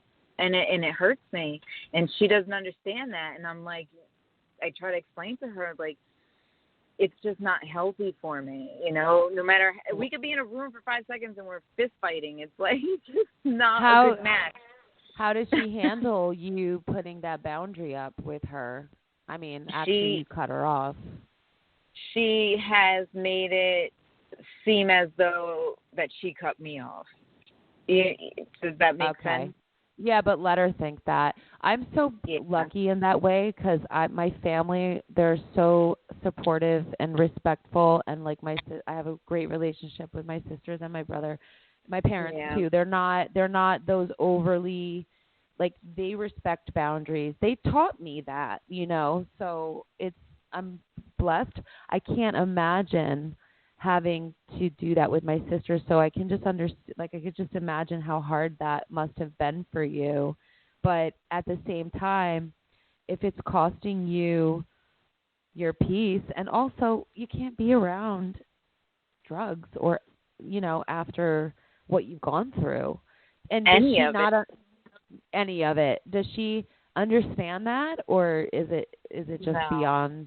Okay. It's beyond. She's still very immature, just still very blinded to the fact of life. I don't know. It's like she doesn't get it. And she's the type of person where she wants to have a fist fight because she can't vocalize her feelings. I think she's bipolar. But that's bad. Yeah.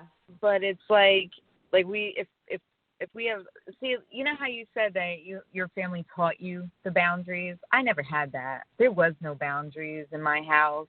My family, and I told you earlier, the other day how, abusive my mother was to me, with the name calling and the putting me down. And, it was always, Kelly was better, why can't you be more like her or more like your brother? But I laughed today because I'm in, not to toot my own horn, but I'm in a way better space than any of them are today. So it's like she'll still, try to knock me down. My mom, she's another one that I have to cut. I only give her a few. She can come visit for about an hour, and I'm just like, okay, because within an hour she's already putting me down, I've been doing not only just my spiritual work but also body, it all comes together, mind, body, soul, so I've been exercising a lot. I've run in the morning, so I'm taking care of everything. And now her biggest thing is now, oh, you're too skinny. Before I was too fat, now I'm too skinny. I'm like, I can't keep up with you and your negative stuff. So she's another one where I have to always keep my distance from, because that's how we were raised. It was always being ganged up on, my sister and my brother would hear my mother talk to me so negatively that they talked to me that way, that they thought it was okay to teach, to treat me that way as well. And as a child, they would do something and I would always be the one who got in trouble. I was always grounded as a child, Still to this day, I'm like, I don't even know why I was grounded, But it was just, I grew up in such a, there was no family, what do you call that? Like that connection, that family, we protect each other. We're there for each other. That bond. There wasn't a bond. Like, I couldn't tell you the last time my mother even said, I love you or gave me a hug. Like, there was no affection in my household ever. No affection. Wow, that's so sad. I'm so sorry to hear that. Just so the audience knows, Jamie and I have been friends since we were like 13. And do you remember you used to sleep over my house? Yes. Oh, my God. Yes. So, we had the best times, though. We did. But it's funny because it's funny that we don't pick up on certain things. So, for example, I would be at your house, too. There were times I was at your place, and I never knew that. I never would have known that. So it just goes to show you don't know what people go through and what, what types of situations they come from. So don't be a jerk, And narcissists know how to act. They know when to be assholes and when not to. They are the best actors on this planet, I tell you. Definitely. Because for sure. A lot of my friends would be like, oh, my God, I would never thought that your mom was like that. And it's like, no, because when you're around, she's a saint. She plays her role. It's like. Wow. So how's your relationship with her now? Well, we do have a better relationship. Like I said before, she still has her comments, and I do tend to shut them down. I've learned the word, hey, you hurt my feelings, no, you can't talk to me that way, or sometimes I might even get back at her. Like when she's like, that sweater makes you look fat. I'll be like, oh, that's funny because those pants make your ass look flat, like I kind of throw it back at her, like, come on, like, was that necessary? Yeah. Why? So it's like I almost want to give her a taste of her own medicine, but at the same time, it has gotten a lot better. I did, write her a 15-page letter of, the things that she did do, and if anybody who does know me, and if anybody who's listening who might know me, I am a huge lotus flower lover. And the reason for that is the meaning behind it. And the meaning behind a lotus flower is it's reborn, to be rebirthed. And from everything that I've been through and the situation with my mother, like, I had bought her a lotus flower for her garden and stuff like that because of the meaning. We have gotten so much better. Things are looking up. She is starting to, she might not say I love you, but she'll be like, a heart and a kiss. Like I get a heart and a kiss emoji. So that's a start. So have you ever asked her why she's not vocal about her feelings about her own kids? Have you ever tried to just ask her directly? Yes, I have. I have. How'd that go? Well, like I said to you before, process of all this, like I used to blame my mother a lot for the neglect that she showed us children, the not participating in the school stuff and, just being a parent in general. My parents weren't parents. They were very distant. But I got to find out my own mother's story by asking her, why weren't you this way? Why didn't you show us love? Why did you always push me away when I would come for a hug? Why did you not want me to be close to my father? She was very jealous of my father and I. So she destroyed that relationship where we weren't even allowed to even be in the same room. And I found out her story. Yeah, it was bad. I always felt very neglected, But again, to go back to me learning her story, my mother comes from a very abusive household. She was sexually abused from her own father. Wow. So, oh my God. And her mother, who wasn't her real mother, the father, my grandfather, kidnapped the kids and ran away from her real mother, and she was thought that this evil step-parent was her real mother for so long, and she would lock my mother in a closet door, in a closet, a dark closet, leave her outside, for hours at a time without drinks and food. Like Oh I'm my reading a book God. right now. Yeah, back in the 60s, like a lot of people, it was like mum's the word when it came to like sexual abuse and, stuff in the household that was going on. And it's so sad when she was telling me her story that it dawned on me, like, someone can't show love if they never experienced it. Exactly. I have to stop blaming her for something that really she had no control over. It wasn't her fault either. Right. So, I just basically have just I'm so open to just really getting to know my mother before it's too late, and really working on the relationship that we should have had when we were kids. Now that she is older, I think she also realizes that, because she does call more. She does send texts of little, it could be a deer outside, and I'm like, that's great. But it's effort, though. It's the effort, exactly. Yeah. So, yeah.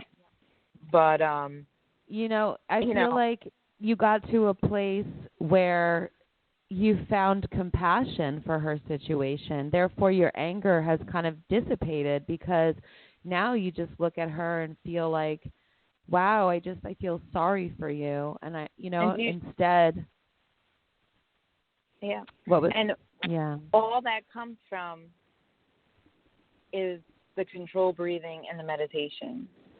Because without that, my brain would never shut up, and it was always going, the negative. There was never time for the positive to come through. And since I've started the meditation and, the control breathing part, learning how to control my feelings, I used to be a type of person where someone said something, I would spaz out, like, oh, you want to fight? Like stupid stuff, like, oh, you want to fight me? How you've changed is crazy. So let me ask you this. You said you were writing a book. So what was that about? Yeah. 'Cause that's interesting. So I have been doing, like, if you're anything like me and you love to better yourself, I'm always trying to find new ways to better myself every day. And right now I'm reading a book that is called Your Inner Child. So very excited about part of everything that's going on. But I am at a chapter where it's asked me to write a short story or a book on my life, starting as early as possible as I can. So, I started that yesterday.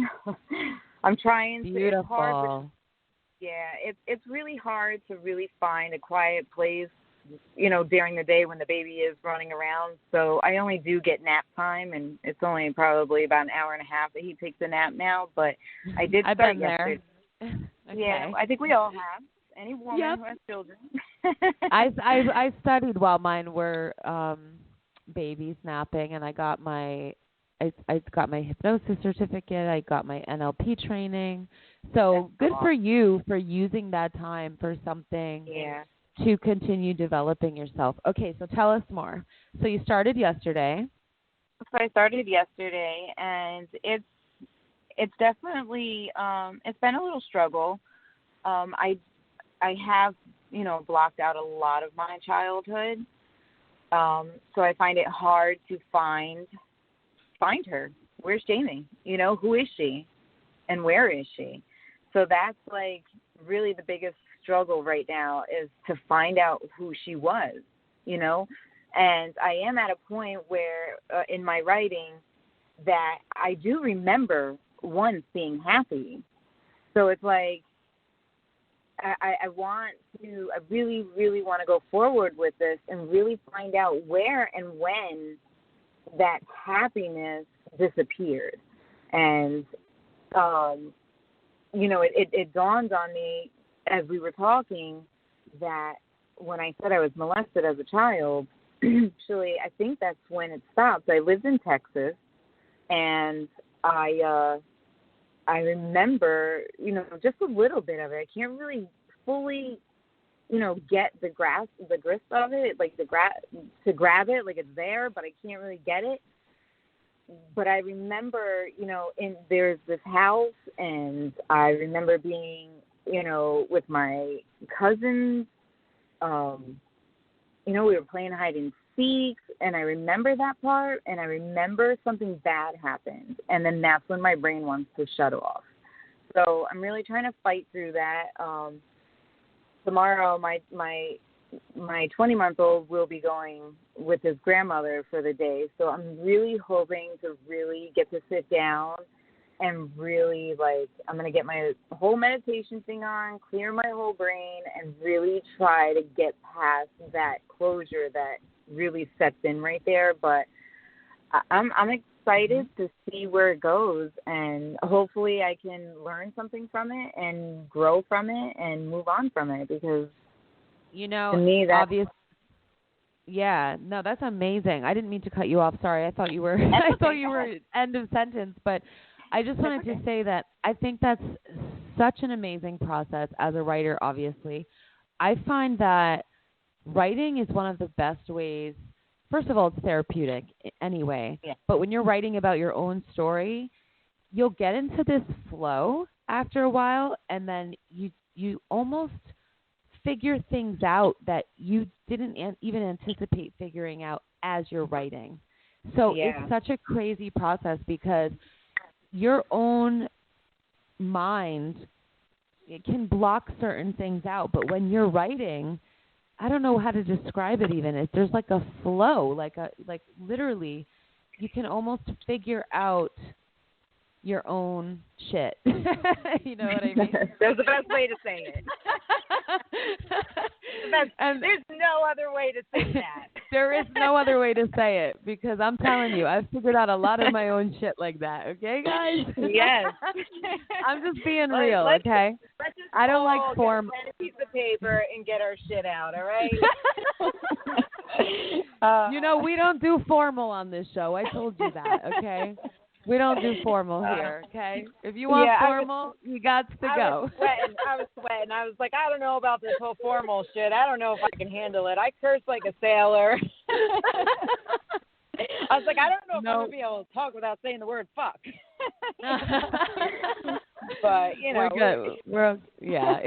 There's no children listening to this show, right? Yeah. So we're talking about trauma, we're talking about abuse, we're talking about mental health, we're talking about psychology, and we're talking about therapy. Sometimes therapy includes swearing, okay? Yes. Therapy. Sometimes I think the best therapy is swearing. Well, sometimes. Sometimes, yeah. And sometimes my kids are like, who are you cursing out? I'm like, the air. Leave me alone. Come on. We all do it. Yeah. It's like, what do you do when you drop a glass by accident and it smashes everywhere? You don't say, "Oh, yeah. Gee golly, oh man, Bobby. I just can't believe. Oh gosh, I just dropped that glass. Oh boy." That's what I'm saying. And sometimes it's crazy when I'm writing, because I write also. I'm writing a book about It's a self-help book about resilience, but it talks about a lot of different traumas along the way. And I'm telling you, some of the stuff that comes out in this book, it looks like so angry. When I look back at it, and I'm like, I might need to reword that. It looks like you can read this chapter, and it's like you can see that I'm literally reliving the whole thing as I write it out. But it's still okay because I get it out, and then I can always rewrite it later to make it a lot more digestible for my readers. Well, luckily for you, you can do that, and someone else has to read it, so you have to make it better. I look back on journals, because I do a lot of journaling, and that's great.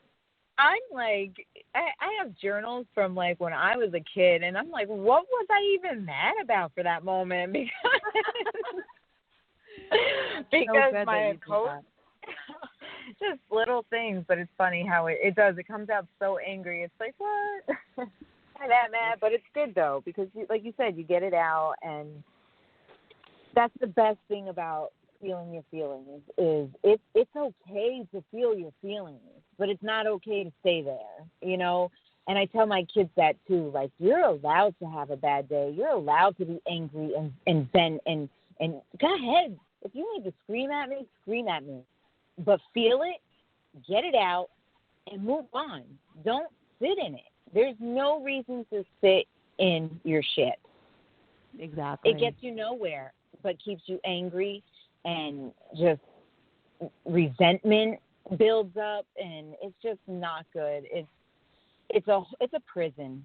It's really a prison to hold on to it. It's like poisoning the other person, you know, and waiting for yourself to die. I don't know how to explain it, you know, like you just yes. You can't I don't know, just get it out. Exactly. So this form of therapy is basically getting in touch with your inner child. Yeah. Right? Poisoning yourself and letting other people die. Sorry, I said that wrong. Yeah, that's okay. But I think most of us probably know that expression, so you're good. Yeah. But it's true, though. That's absolutely true. Yeah.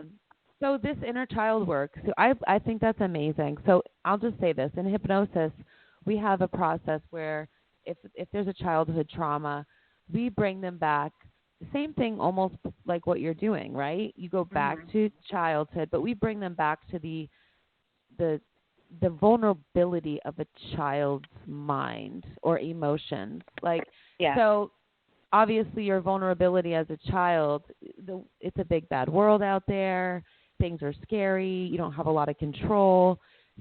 So what we do is we bring them back to that child, and we allow them to feel those feelings. We allow them to face exactly what we were just talking about, is all those angry feelings and all these things that bubble up. But then we guide them to see that, to review that circumstance as an adult, and as an adult that they're not vulnerable like a child anymore. So we almost shift their perception of that. Anyway, it's a process, but you telling me this, it sounds very similar. What were we going to say? I would love to do that. Like, I would love to go and do the hypnosis and really get down to it, because I have, you know, blocked out so much in my life that, like, I don't remember even the happy times, you know, if there was any, you know, like, and that makes me sad, because if there were happy times, I would like to be able to think about those things instead of the negative all the time, you know. So it's definitely something that you've made me aware of with the hypnosis, that I really think I'm going to really look into it and see, you know. I was going to do it for smoking. They had for smoking cigarettes, because I heard it worked. But it was pretty pricey. But I'm definitely, I think I'm going to really look into it, though, for this inner child thing. I really think it would, you know, help me out a lot in my process of my growth and moving forward with, you know, becoming a better person and really getting to understand, you know, myself. Well, that's amazing that you're willing to do the work, and that's a lot. That's the thing. It's like, you know, when people are looking to change their lives or trying to take steps in a new direction, it's like, you know, I've been through it too, right, in a different type of way. We all have our story and our past, like our history and our traumas and whatnot. But it's like you really do have to start seeking out the things that work for you, that make you feel balanced, that make you feel healthy. And like, you're doing that work, and that's amazing. That's what it takes. Thank you. You can't just expect things to change.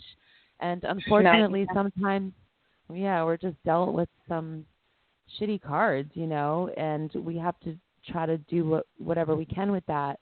But so I wanted to ask you this.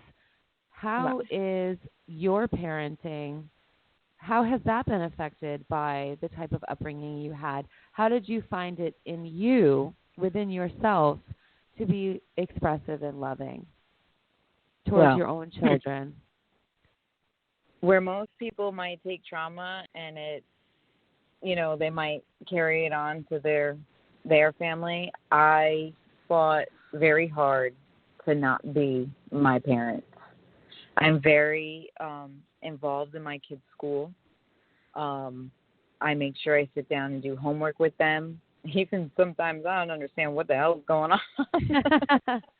That's common. I'm like, but I've from what I do remember when I was younger, I've always been very affectionate. I do remember that part of and still am. I remember you being very affectionate too. Like you were Yes. we always hugged, Yeah. I love hugs. You were even like cuddly, Yes. Like, you were always like that. cuddle. Yeah. So I've always just I always told myself I didn't want my kids to experience, that pain. Because no child should have to ever feel unloved by a parent. And good for you. That is, I think, the worst feeling, even before drug addiction, before anything, because that's where it all starts. Yeah. In most cases is the neglect that you're getting from your parents. Your parents are your first people, They're there to show you how to love, how to respect, how to be a good human. And, I never wanted my children to grow up to not feel that. And they get annoyed because even though they're older, I have a 20-year-old, an 18-year-old, and a 13-year-old, and they're like, stop kissing me. And I'm like, I will never stop kissing you. I will always show you my love and affection. And they love it. They love it. I am always a mother first, but I am definitely, I'm their friend as well. And also they're, my kids will tell me anything. I got my daughter telling me how she's got crushes on some guy at school, and I'm like, you're 13. You don't even have any crushes yet. But we have a very open, honest relationship, and we do lots of hugs and kisses, and we snuggle and watch TV and, movies and stuff. And I have a great relationship with my kids, and I'm grateful for that because I couldn't imagine not giving them that love. So. Thank God. That's amazing. Yeah. You're breaking the cycle. They say hurt people hurt people, right? Yes. And I love that saying. Yeah. And it's true, but it doesn't have to be true. You can make a different choice. I know people who come from abusive families who end up being abusive, but I also know people who come from abusive families and they grow up to be the opposite, just like you. So it's a choice, and it's a conscious effort. You made the conscious effort to not ever want your children to feel alone, sad, neglected, isolated. And like you said, no kid should have to feel like that. And I know people go through things and nobody's perfect and no parent is perfect. Let's be real. No. It's not easy by any They didn't stretch. give us a handbook when we delivered, that's for sure. No, and even though we read a lot of books as a new mom, we try and we try to do our best, but we're emotional creatures. And oh my God, we are. Not always easy, but we do our best. But the one thing is just to make sure that you show them the love that they need to thrive and grow into adults who are secure enough to love and receive love back. And for them to never feel alone in this world. That's the worst. Yeah. It is. So, and go ahead. No, you go ahead. I forgot what I was going to say anyway. So I love that you found meditation and that it works for you. So I was asking you earlier, and I know we got off on so many tangents, but and that's okay because it's a talk show. But when was it the hardest to meditate, and how did you push yourself through it to continue? Well, the hardest was definitely, in the beginning. Sometimes it could be hard, even though I do it so often now, sometimes I can still feel a little bipolar with my meditation. Some days are off, some days are, so easy, and others is a struggle. It's just going every day and doing it every day. And one day you might only get a half an hour in, because that's all your brain wants to give you. It just, don't ever just give up. Just keep going and keep trying, and eventually it becomes easier and easier every time you do it. But again, there are days where your brain's just like, I can't follow this today. We're all human, and we all do tend to have a lot, especially us women. We think about a million and one things. So don't give up just because one day you can't, tend to turn your mind off. That's okay. Take a bubble bath, put on some meditation music, close your eyes, and enjoy the bubbles between your toes, and follow through again tomorrow. That's my motto. Mm-hmm. I have a glass of wine. Yeah, I love to meditate in the bath. That's where I meditate most of the time. Mm-hmm. Yeah, because it's the most relaxing to me to be in a body of warm water, and that's when I can release stress enough to relax, to get into that deep meditative state. I put music on, That is the empath in us. Is the body of water. Absolutely. Back to that again. So necessary for me. It really is. Yeah. But good for you. So how many years do you have clean now? I am working on going on 8 years. I could tell you exactly.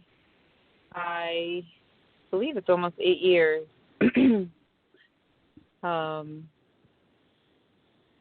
Okay, so I have 7 years, 4 months, and 14 days clean, people. Yes, but I have to say, I didn't have any struggles with it, but it was because I chose to, I wanted to be clean. I didn't want to be that person, so when I made up my mind that I did not want to be that person, it flowed easily, and that was it. But for those who do struggle, keep at it. You're so worth it. Don't give up on yourself. Drug addiction is horrible, and I hate hearing about it. I hate to see it. I cry.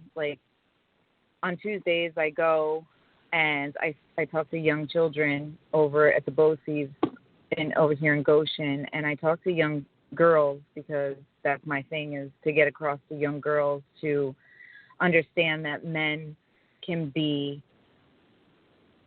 horrible when it comes to this drug addiction. If when you're out there using, they will sell your body. I've seen some crazy shit that I thought only happened on TV, and I try to, prepare these girls for what is about to come and what can happen. And, girls are starting 11, 12 years old using heroin, and it saddens me because I have a 12-year-old at home. She's going to be 13 in May, and I just would hate to see, her going down that road. And you're so worth it. Just, don't ever give up on yourself.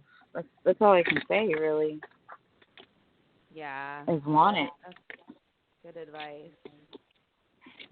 So, thanks for having me. We still have time. So if you do, we can, we could end it now if you need to get back to the baby and whatnot.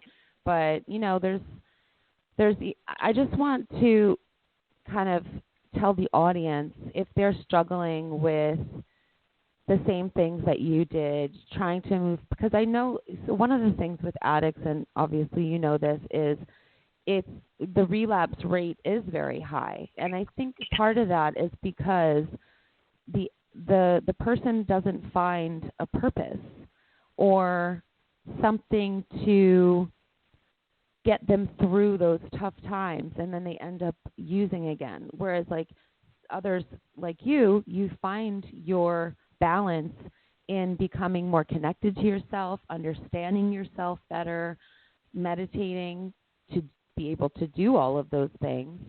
So what kind of advice would you give to somebody who's on the verge of a relapse? Call someone. The best advice is to call someone. If you are feeling like you want to use, and I know this sounds so silly, or for us, you know, people who have this thing of, I don't want to bother anybody, get it out of your head, because it saved my life so many times in the process of recovery, because, you know, we have bad days in recovery, you know, and sometimes I don't really have so many triggers now because it has been so long that triggers do fade, you know, and listen, if you're going to NAs and you're reading your books and stuff, when they say people, places, and things, they mean it. Get away from the people you hang out with. Find new friends who have purpose on this earth. You know, people who are going to have your heart, you know, the best intentions for you. And, you know, you can't get better in the same place that you got sick. So, you know, if you have the means, move away. I mean, I only moved a few, you know, what is it, like about 15 miles away from where my active addiction started. But that 15 miles away has done nothing but, you know, good for me. Because when I was still living where I was, it was hard to stay clean. Because you have people still knocking at your door. You go to the grocery store and people are like, hey, yo, what's up? You know, and you're like, oh, shit, you know, here comes so-and-so. And you still find yourself wrapped up talking to them. And, you know, my favorite saying is in recovery is if you stay in the barbershop too long, you're eventually going to get a haircut. And it's the God's honest truth. So just call someone, people, places, and things, and tell on yourself. You know, I always found that if I told somebody, you know, how I was feeling or that I felt like I wanted to get high, it helped me an abundance. Like I was able, that feeling just went away. Like it was like, oh, okay, I don't need to get high, you know. But take it one day at a time, you know. Don't focus on tomorrow or a month from now. Just focus one day at a time, and you'll get there. Next thing you know, it'll be 8 years later, and you're going to be like, oh, shit, that was easy. You know, like it wasn't as hard as I made it out to be, because I think the fear of losing something that might have been your so-called best friend for so long, we all fear that, losing something, even if it's something negative, you know, an abusive boyfriend or drug addiction, alcohol, you know, abuse, like anything negative that's been in our life for so long can be scary to let go, you know, and just don't be scared. Let it go. Sometimes you do more damage holding on. So right. Absolutely. And sometimes the transition part is the hardest, and people don't want to go through it because it's like, I don't want to feel like that, but it's better than living the rest of your life like that. Go through the intensity of it on short term, because when you get out on the other side, you can have a normal life. They have so much help out there now when it comes to, you know, the withdrawals. They have the Suboxone and the, you know, I don't agree on methadone. I really don't agree on any of them, but for that short period of time, that when you're getting clean, to be on the Suboxone or the methadone to help with the withdrawals is definitely, it's okay. But I, you know, with my fellow addicts is we fall short, and we hold on to that other new drugs now that they're giving us, and that's where we're falling short. Don't abuse that privilege of getting something that can help you and then abusing that. You know, it's just like why take one drug away to substitute it with something else? You know, use it wisely. When you're in detox, that's when you use it. I don't believe that once you leave detox, I don't believe that any addict should be on another drug that is just as addicting as heroin, if not worse. You know? Wow. Yeah. I totally understand what you're saying. I do think that whatever gets you through it, you know, like you said, it's still better than using heroin, right? If you're on Suboxone for a longer period. I know the methadone is a little bit more, it's more intense, right? Yeah, the methadone really, I've seen people look more high on methadone than it do any good. And the thing is with these methadone things and the Suboxone, Jess, is when you have an addict, and I've been here, so I can, you know, I can relate to this because I've been through it. I've done it. And being on the Suboxone, yeah, we can't use heroin, but now we can use Klonopin, you know, and we're getting higher than ever. So it's like you're still abusing, and that's where I'm really trying to get at. But if it works for some people and they're not abusing it and they are using it long term and it's really working for them and they're really staying clean, then that's awesome, you know. But I really, it is so much harder to get off of Suboxone and methadone than heroin. Heroin takes 3 days to get out of your system, and that's, to me, I'd rather be sick for 3 days than 3 months from Suboxone. And your body hurts so much more when you're withdrawing from Suboxone, and you get more damage from it. You deteriorate your bones, your teeth fall out, you know, like there's so many other side effects to it that is just so much more dangerous, you know. For me, I think a better way is, you know, like I had situational depression when I became clean. So, you know, I did the Suboxone for the time that I needed to detox. Get your mental straight. That's really where it all comes into play. If you have bipolar or you have depression or you have all these things that manifest inside you and your brain is all over the place because you are mentally ill and you don't fix that, you're going to continue to self-medicate. You're going to continue to harm yourself because you're not fully okay up here. You know, it's like I tell my son, because he has, you know, some depression and bipolar. It's a vitamin for your brain. Take it. Because if you don't take it, your brain's not going to work well. So, and that worked for him. He understood that. He's like, oh, yeah, okay, a vitamin for my brain, you know, just like we have to take vitamins for our body, you know, like you have to get your mental straight in order to, you know, be a better person, period. And for us addicts, we all have been through some trauma, and we all do suffer from depression and you know, maybe some bipolar, you know, whatever it is.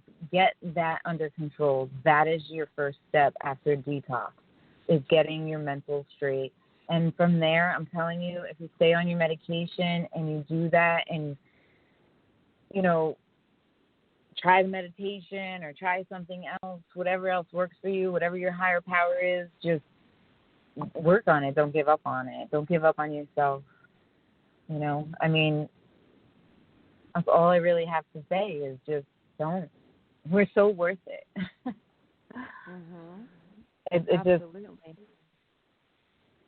It saddens me that we have so many friends, you and I, Jess, that we went to school with that most of them are dead, you know. We've lost so many people from this addiction, you know, family members and, you know, people that we loved in school that we, you know, hung out with. And it's just so sad that this has taken, you know, our children away, our, you know, friends and family members. And it's just, it just devastates me, to know that it's out there and it's destroying families. And Yeah. I wish there was a way that we could just gather everybody together and shake everybody and be like, stop using this shit. And everybody would listen. If it was only that easy, right? I know. And, it's sad, too, because a lot of people start out just taking pills and using it to kind of, like, take the edge off or relax. They have no idea what that's going to lead to, which is why Gerald Barclay and I, we wrote a project based on this, because it's, it revolves around 16-year-olds who dabble in pills, and then it just spirals out of control into a really nasty addiction, and they find themselves in that dark, grimy underworld of heroin and fentanyl addiction. It's scary, and nobody ever takes a pill and thinks, well, in 6 months from now I might be prostituting myself for drugs, or I might be robbing my neighbor to pay for more drugs, or you know what I mean? Like, they can't. Yeah. Or that they're gonna OD, or that they're gonna stuff. What? Selling your own stuff. Or they can't even imagine that in a year from that point, or even 6 months from the point they start popping pills, that they're going to start sniffing it, and then, sniffing heroin, and then shooting up a few months after that. Like, they can't have no idea. So I feel like there's so much more awareness still needs to happen on the topic, because there's just not enough education on it, even still, when it's a rampant epidemic right now. Do you educate your children on this? I do, but I live in Serbia, and they're not exposed to this, but they were in my film, so they know about it. And I've always talked to them like they're adults.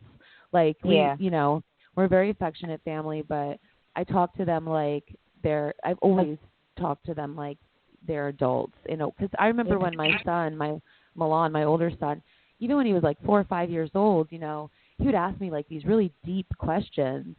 One of the funniest things that he asked me, I'll tell this because it's actually really cute. So one day he was asking me, why are there so many different religions, like, on the earth? And I said, well, back before we could, like, fly or whatnot, I said, think about the fact that, when we were cavemen, we couldn't travel across the oceans and whatnot. So civilizations became established, developed, and they had their own belief system about God and all that. So he's so intently, listening to everything I'm saying and asking me more and more questions. And then he's like 4 years old. And then he's 4 years old, and then a few minutes later, you know what he says? He's like, Mommy. He's like, Mommy, that's funny. I don't remember being a caveman. I said, no, not we as in we. That's funny. So he had this big, expansive mind, but at the end of the day, he was still 4.5. He was taking the things I was saying very literally, So when I said when we used to be cavemen, he actually literally thought that we used to be cavemen.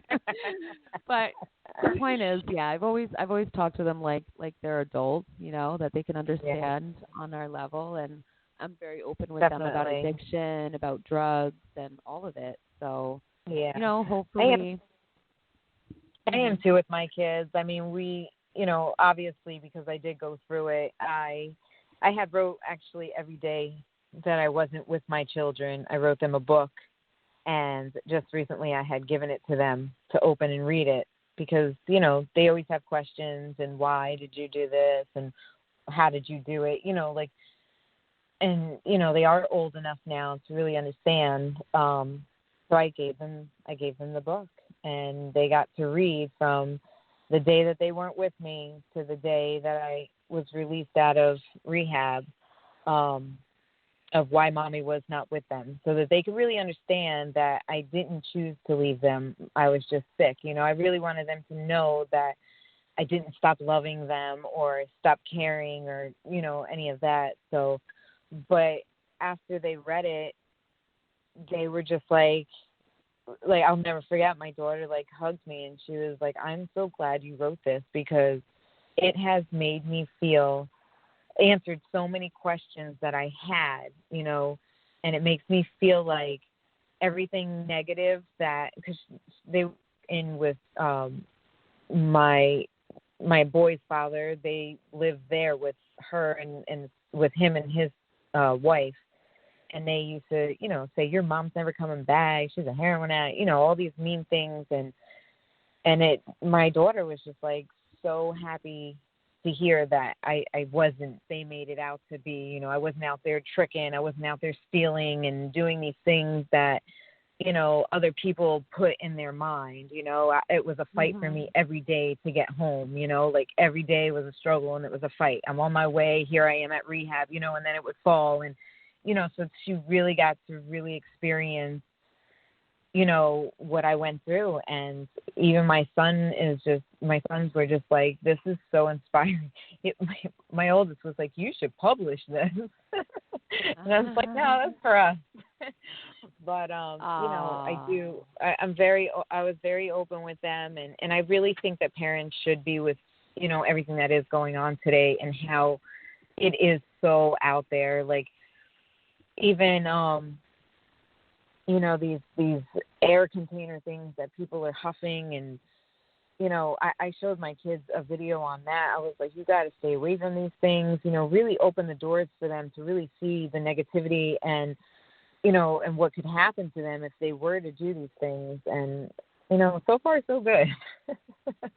Yeah. Yeah, they're not into anything, you know, so that's good. But I really do believe that parents should, you know, really talk to their kids about drugs, you know, and mom was always such the word, you know, like back in our day, like if you even mentioned drugs, my parents were like, where did you hear that from? You know, like it was like we weren't supposed to know at 13 years old what it was. Hello, we went to DARE. You know, DARE program. Yeah. Hello, but I'll never forget DARE. Like, I'll never forget, I got grounded because I was like, hey, Mom, what's, I forgot what I asked her. It was some of the drug. It might have even just been marijuana. I don't know. And she's like, where did you learn this? And I was like, DARE. Oh, wow. Yeah. And you got in trouble for that? Oh, my God, I was always grounded. I always did something wrong. Oh, you poor thing. But I laugh at it now, though. But, you know, I really do think that you should talk to your kids, you know, because there is so much out there today, and there's so many new things. Like, my daughter was talking about Flocka the other day. I'm like, how do you know about Flocka? She's like, I was watching this video on YouTube, and this girl was acting all crazy, and I don't know, it was called something, Flocka. I'm like, you mean Flocka? You know, she's like running down the list of what it could have been. Aww. She's like, I was like, yeah, it's like, that's scary stuff. It was like synthetic, you know, something that they tried to make so people wouldn't use drugs, and it turned out to be even worse than what it is, you know. But is that the same thing as crocodile? Yeah. Oh no, that okay. was the bad heroin that was like eating people's skin. It's like synthetic, completely synthetic. It's like pure chemicals. Yeah, and it was like eating people's scary. skin. Like how do you end up doing something that you know is going to eat your skin? I never understood that one. I mean, I understand all the other drugs because they sneak up on you and you don't realize what's going to, like, the destruction that's about to go down in your life. But this, like, literally eats your skin, like, soon after doing it. So it's like, did you not know that was going to happen? Or I don't know. That one I know. That originated in Russia. Really? Yeah, it comes from Russia. Scary. I mean, I remember hearing it once or twice when I was out there, and I was like, oh man, I hope this ain't no damn you know, but when you're in active use, you take your chances, and it's scary. It's like, even with the fentanyl, and you know that people are lacing the heroin with fentanyl, it's Russian roulette. It's sickening. It is. Because fentanyl. You don't know. Yeah. You don't know You what don't. you're going to get. Nope, you don't, and you have no idea the potency of that particular, batch, and that's what's so scary about it, and that's what's killing so many people.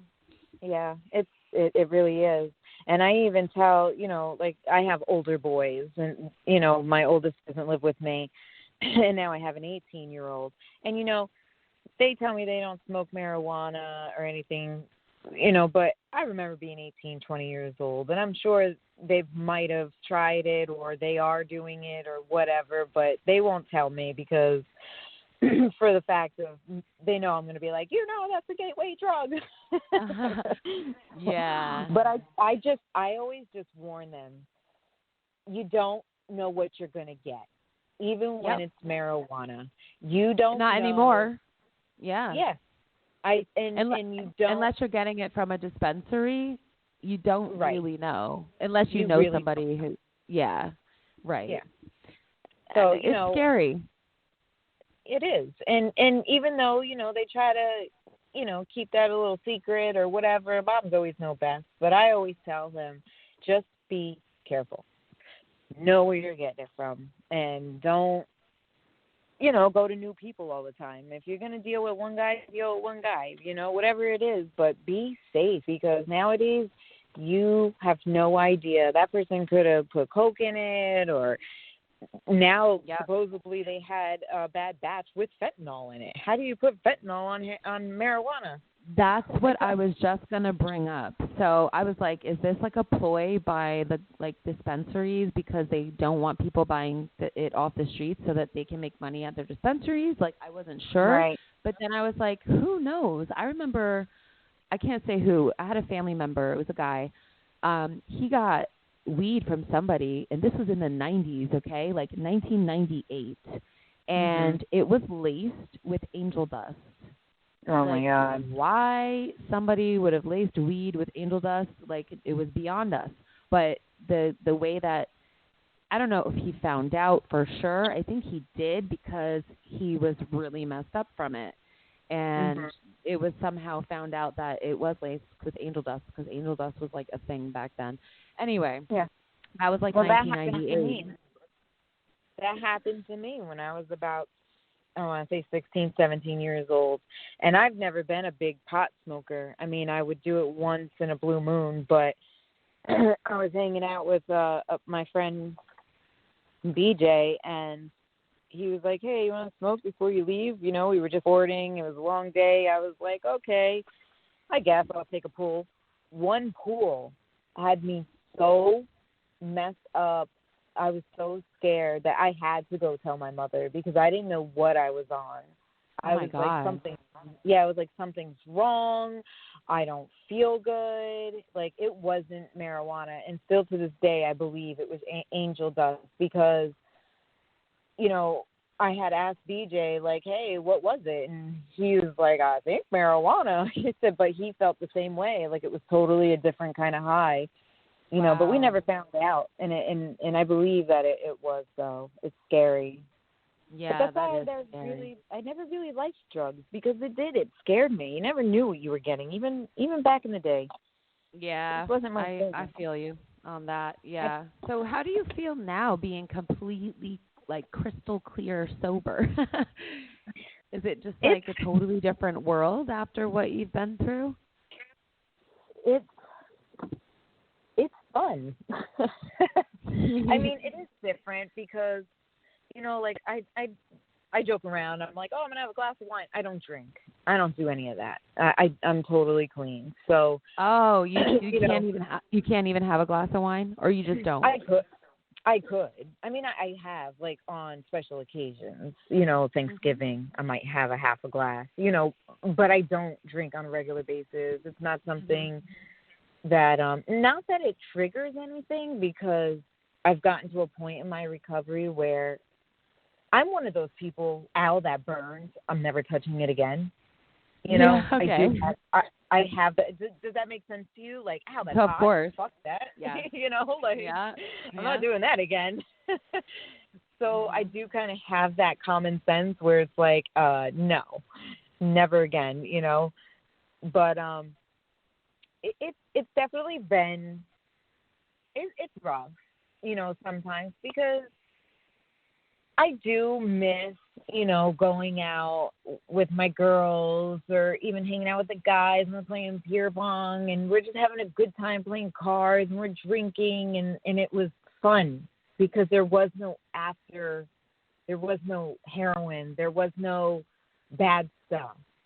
But because I got to that point in my life, anything scares me now.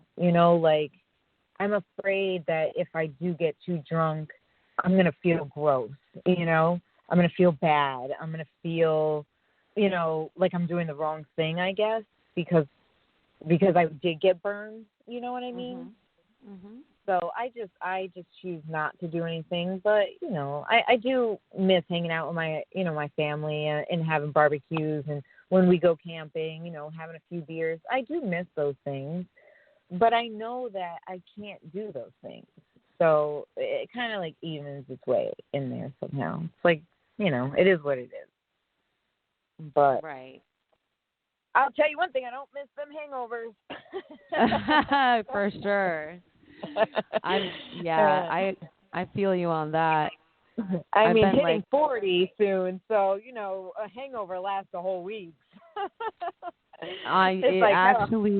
Yeah, depending on what you drink, it does. And in the last 3 months or so, I've been just like cleansing and meditating, and just like, I've had a few nights where I would have like some wine or whatever, but nothing too crazy. And now I find that even if I do, because I've like cleansed my body and my spirit so much, that I'm super sensitive to it, and I don't like how it makes me feel lately. So I'm just like, why? I already feel great. So why? Nothing's stressing me out, like... Yeah, like you don't need it. Yeah, and I shouldn't have to need it. Yeah. Yeah. And that's the thing is, like, now that I'm already happy and clean, that's what it is. You said it. You actually said it for me. I was trying to find the words for it, but it's like why do I need it? I'm already happy. I don't need to be drunk or high or stoned for me to be happy. I used to think so back in the day, like I had to be drunk or stoned to feel good, and I don't need that. I don't need it today. I can throw a party and still be just as crazy as I was if I wasn't drunk. If I was drunk. Yeah. I've enjoyed a lot of those nights too, trust me. And, because I had PTSD, unfortunately, I coped with that unhealthily at first, and throughout the process, I had ups and downs with it, with drinking. But, I've had to work on that, and I feel amazing where I'm at now, and I'm just so grateful that I love being sober and that I love my life, and that I'm happy, and I'm, working hard to help others, and, have this amazing platform where other people can help others and share their story, which is also therapeutic for people.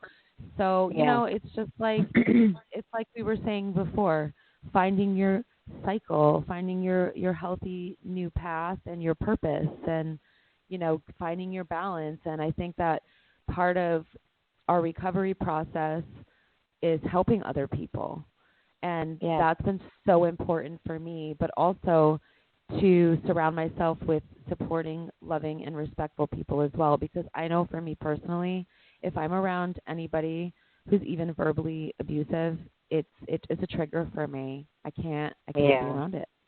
So it's knowing what your triggers are. It's knowing what environments you can be around. It's knowing what type of people you can be around. It's so many factors. But you're doing really well. I didn't realize you had 8 years clean. That's a long time. So you must feel really. I'm really proud of you. You must be really proud of yourself. Thank you. I am actually proud. I actually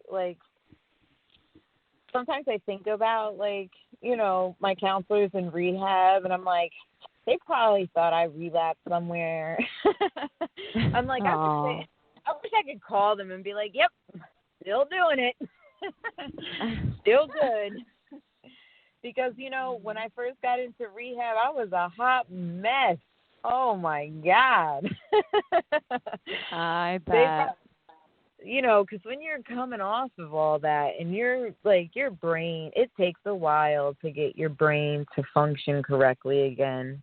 It really does. Because you're still on go mode, you know, like, how am I going to cop? How am I going to get this? I got, you know, all that shiesty shit. Like, you know, it's not just the drug itself that you're addicted to. It becomes the lifestyle, you know, the hustle, the bustle, the, you know, the needle, you know, whatever your preference is on getting high with, whether it's a crack pipe, a needle, whatever, like all of that is your addiction. The negativity that's coming in, that becomes an addiction. Like I had my counselor, not my counselor, but in the beginning of therapy, one thing that did stick with me with therapy was he told me I was already addicted before my husband had given me the drugs. And that was the only positive thing I could say that he ever gave me, because it's the truth.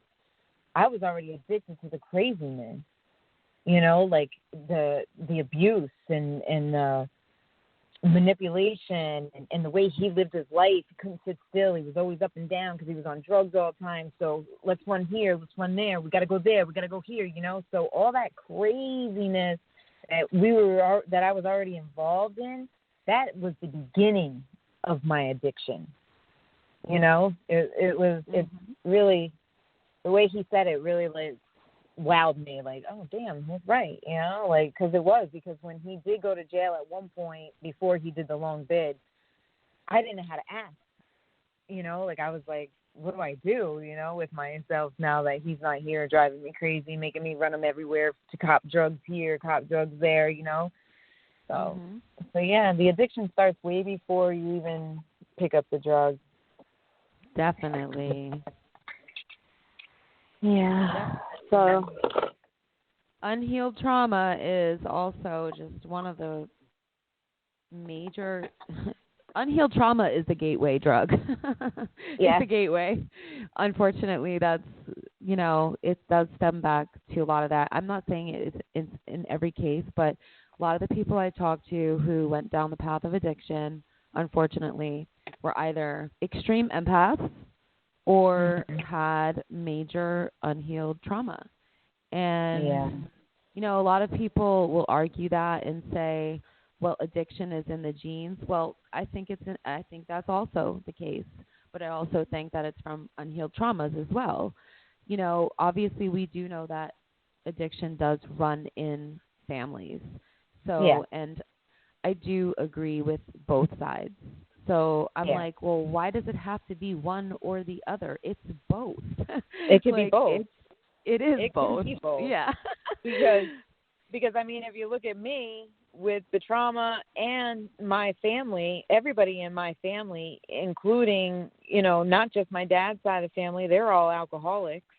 And then on my mother's side of the family, they're all alcoholics. And, you know, my one uncle was into drugs. And on my dad's side, I had one. So it's in the family.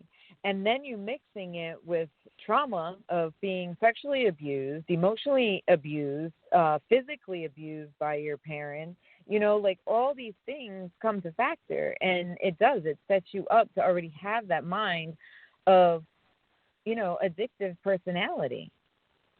Because you're looking for any kind of, you know, anything that's going to say, this is okay, you're okay, you can do this, you're allowed to do this. You know, I don't know how to explain it, but like you're constantly looking for someone to validate you when you have, you know, the trauma on top of it. So when you meet, you know, like I know for myself,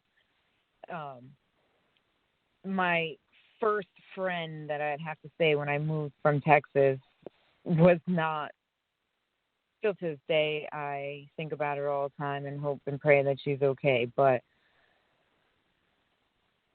when I look back, you know, at 12, 13 years old and living on Pine Hill Road and this person being my friend, and her family, it was like I attract that kind of people, you know, the people who want to take advantage, who want to show me, oh, you're sad? Here, why don't you try this? You know, like, why don't you do this? Or, like, they feed you. Like, they're like the monsters, you know? Like, oh, they find us people who are broken, and they know how to, like, I don't know, manipulate. And I don't know how to explain it, but it all ties in there somehow. The trauma, it's I mean, we could talk about this for hours, and how it works and how it doesn't work.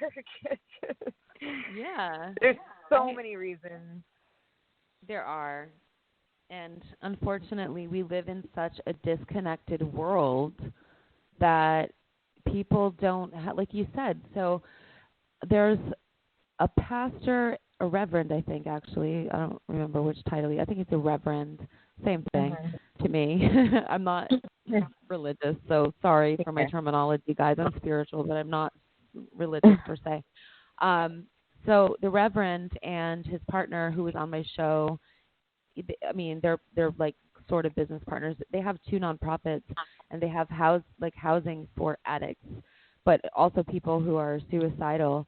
So the common ground that they find with all of the addicts and people who are suicidal, they are lacking that sense of connection, like a deep emotional connection in their childhood. So they grow up with that emptiness and that void, and that's like the driving force behind so many of these addictions and suicidal tendencies as well. And basically what they do in this house, like this reverend and this other guy that have these 2 nonprofits, they look these addicts in the eye every day, multiple times a day. I mean, I'm sure they do many other things as well, but they tell them, you are loved, we love you, I love you like a father, and it doesn't matter what you've done. And when I heard that the first time, and I like just thinking about how many addicts I've known, and even me when I was at my lowest at different points from different things, I was just like, that brought tears to my eyes, because I was like, wow, I feel like that's truly what they need to hear. That emptiness of like, you have a family, we're here for you. We don't care what you've done in the past. We don't care if you've been wrong. We don't care if you've been bad. We love you anyway, and we're here for you. I was like, oh my God. It's awesome. Like, isn't it? Yeah. Truly I think I said amazing. that earlier when we were talking, that most of the time that's really what people need to hear. Not to be enabled, but to just be held and be like, hey, you know, I'm here. We're all right, you know? That's not enabling. That's giving the love that's been lacking. You're not saying, like, I love you and you can go get high and it's okay. No. Right. I love you doesn't matter what you've done. I'm here to help you. But, I don't know. Yeah. That's just really stayed with me on a major, major level. So I love what those guys are doing. Yeah. Well, I don't want to keep you for too much longer. I know you have the baby at home, but I'm so glad. My husband's like walking by. He's like, it's any day now. He's like, come on. Well, thank you I gotta so much. walk all these dogs by myself. It's only he can handle it one night, right? Yeah, one night. But anyway. Exactly. Yeah. Thank you so much for being on the show. Thanks for sharing your story. Welcome. And all of your spiritual advice and meditation. Guys, try to check it out, you know. Meditation can really just balance your whole life. It's not a cliche, mythy type of thing. It's real. Really works. Yes, it really does work. So please try. And again, if you have a hard time, you know, the first couple times, even if it takes you a month to get it, don't give up on yourself, because you will eventually get it and you will not be sorry. You will love it. And then you're going to tell all your friends, and all your friends are going to think you're crazy, and you're going to be like, I don't care, I'm happy. So keep going. Do what you got to do. And thank There you, you Jess, go. for having me. You're it was a welcome. pleasure. Anytime. All right. We can. I'm sure we have so many topics that we can discuss. You know, so Oh my God, I would we could love. go for days.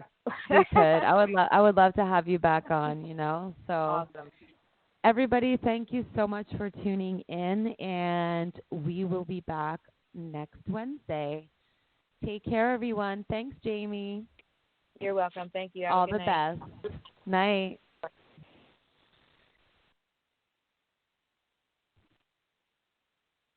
Thank you for joining us today on A Billion Realities.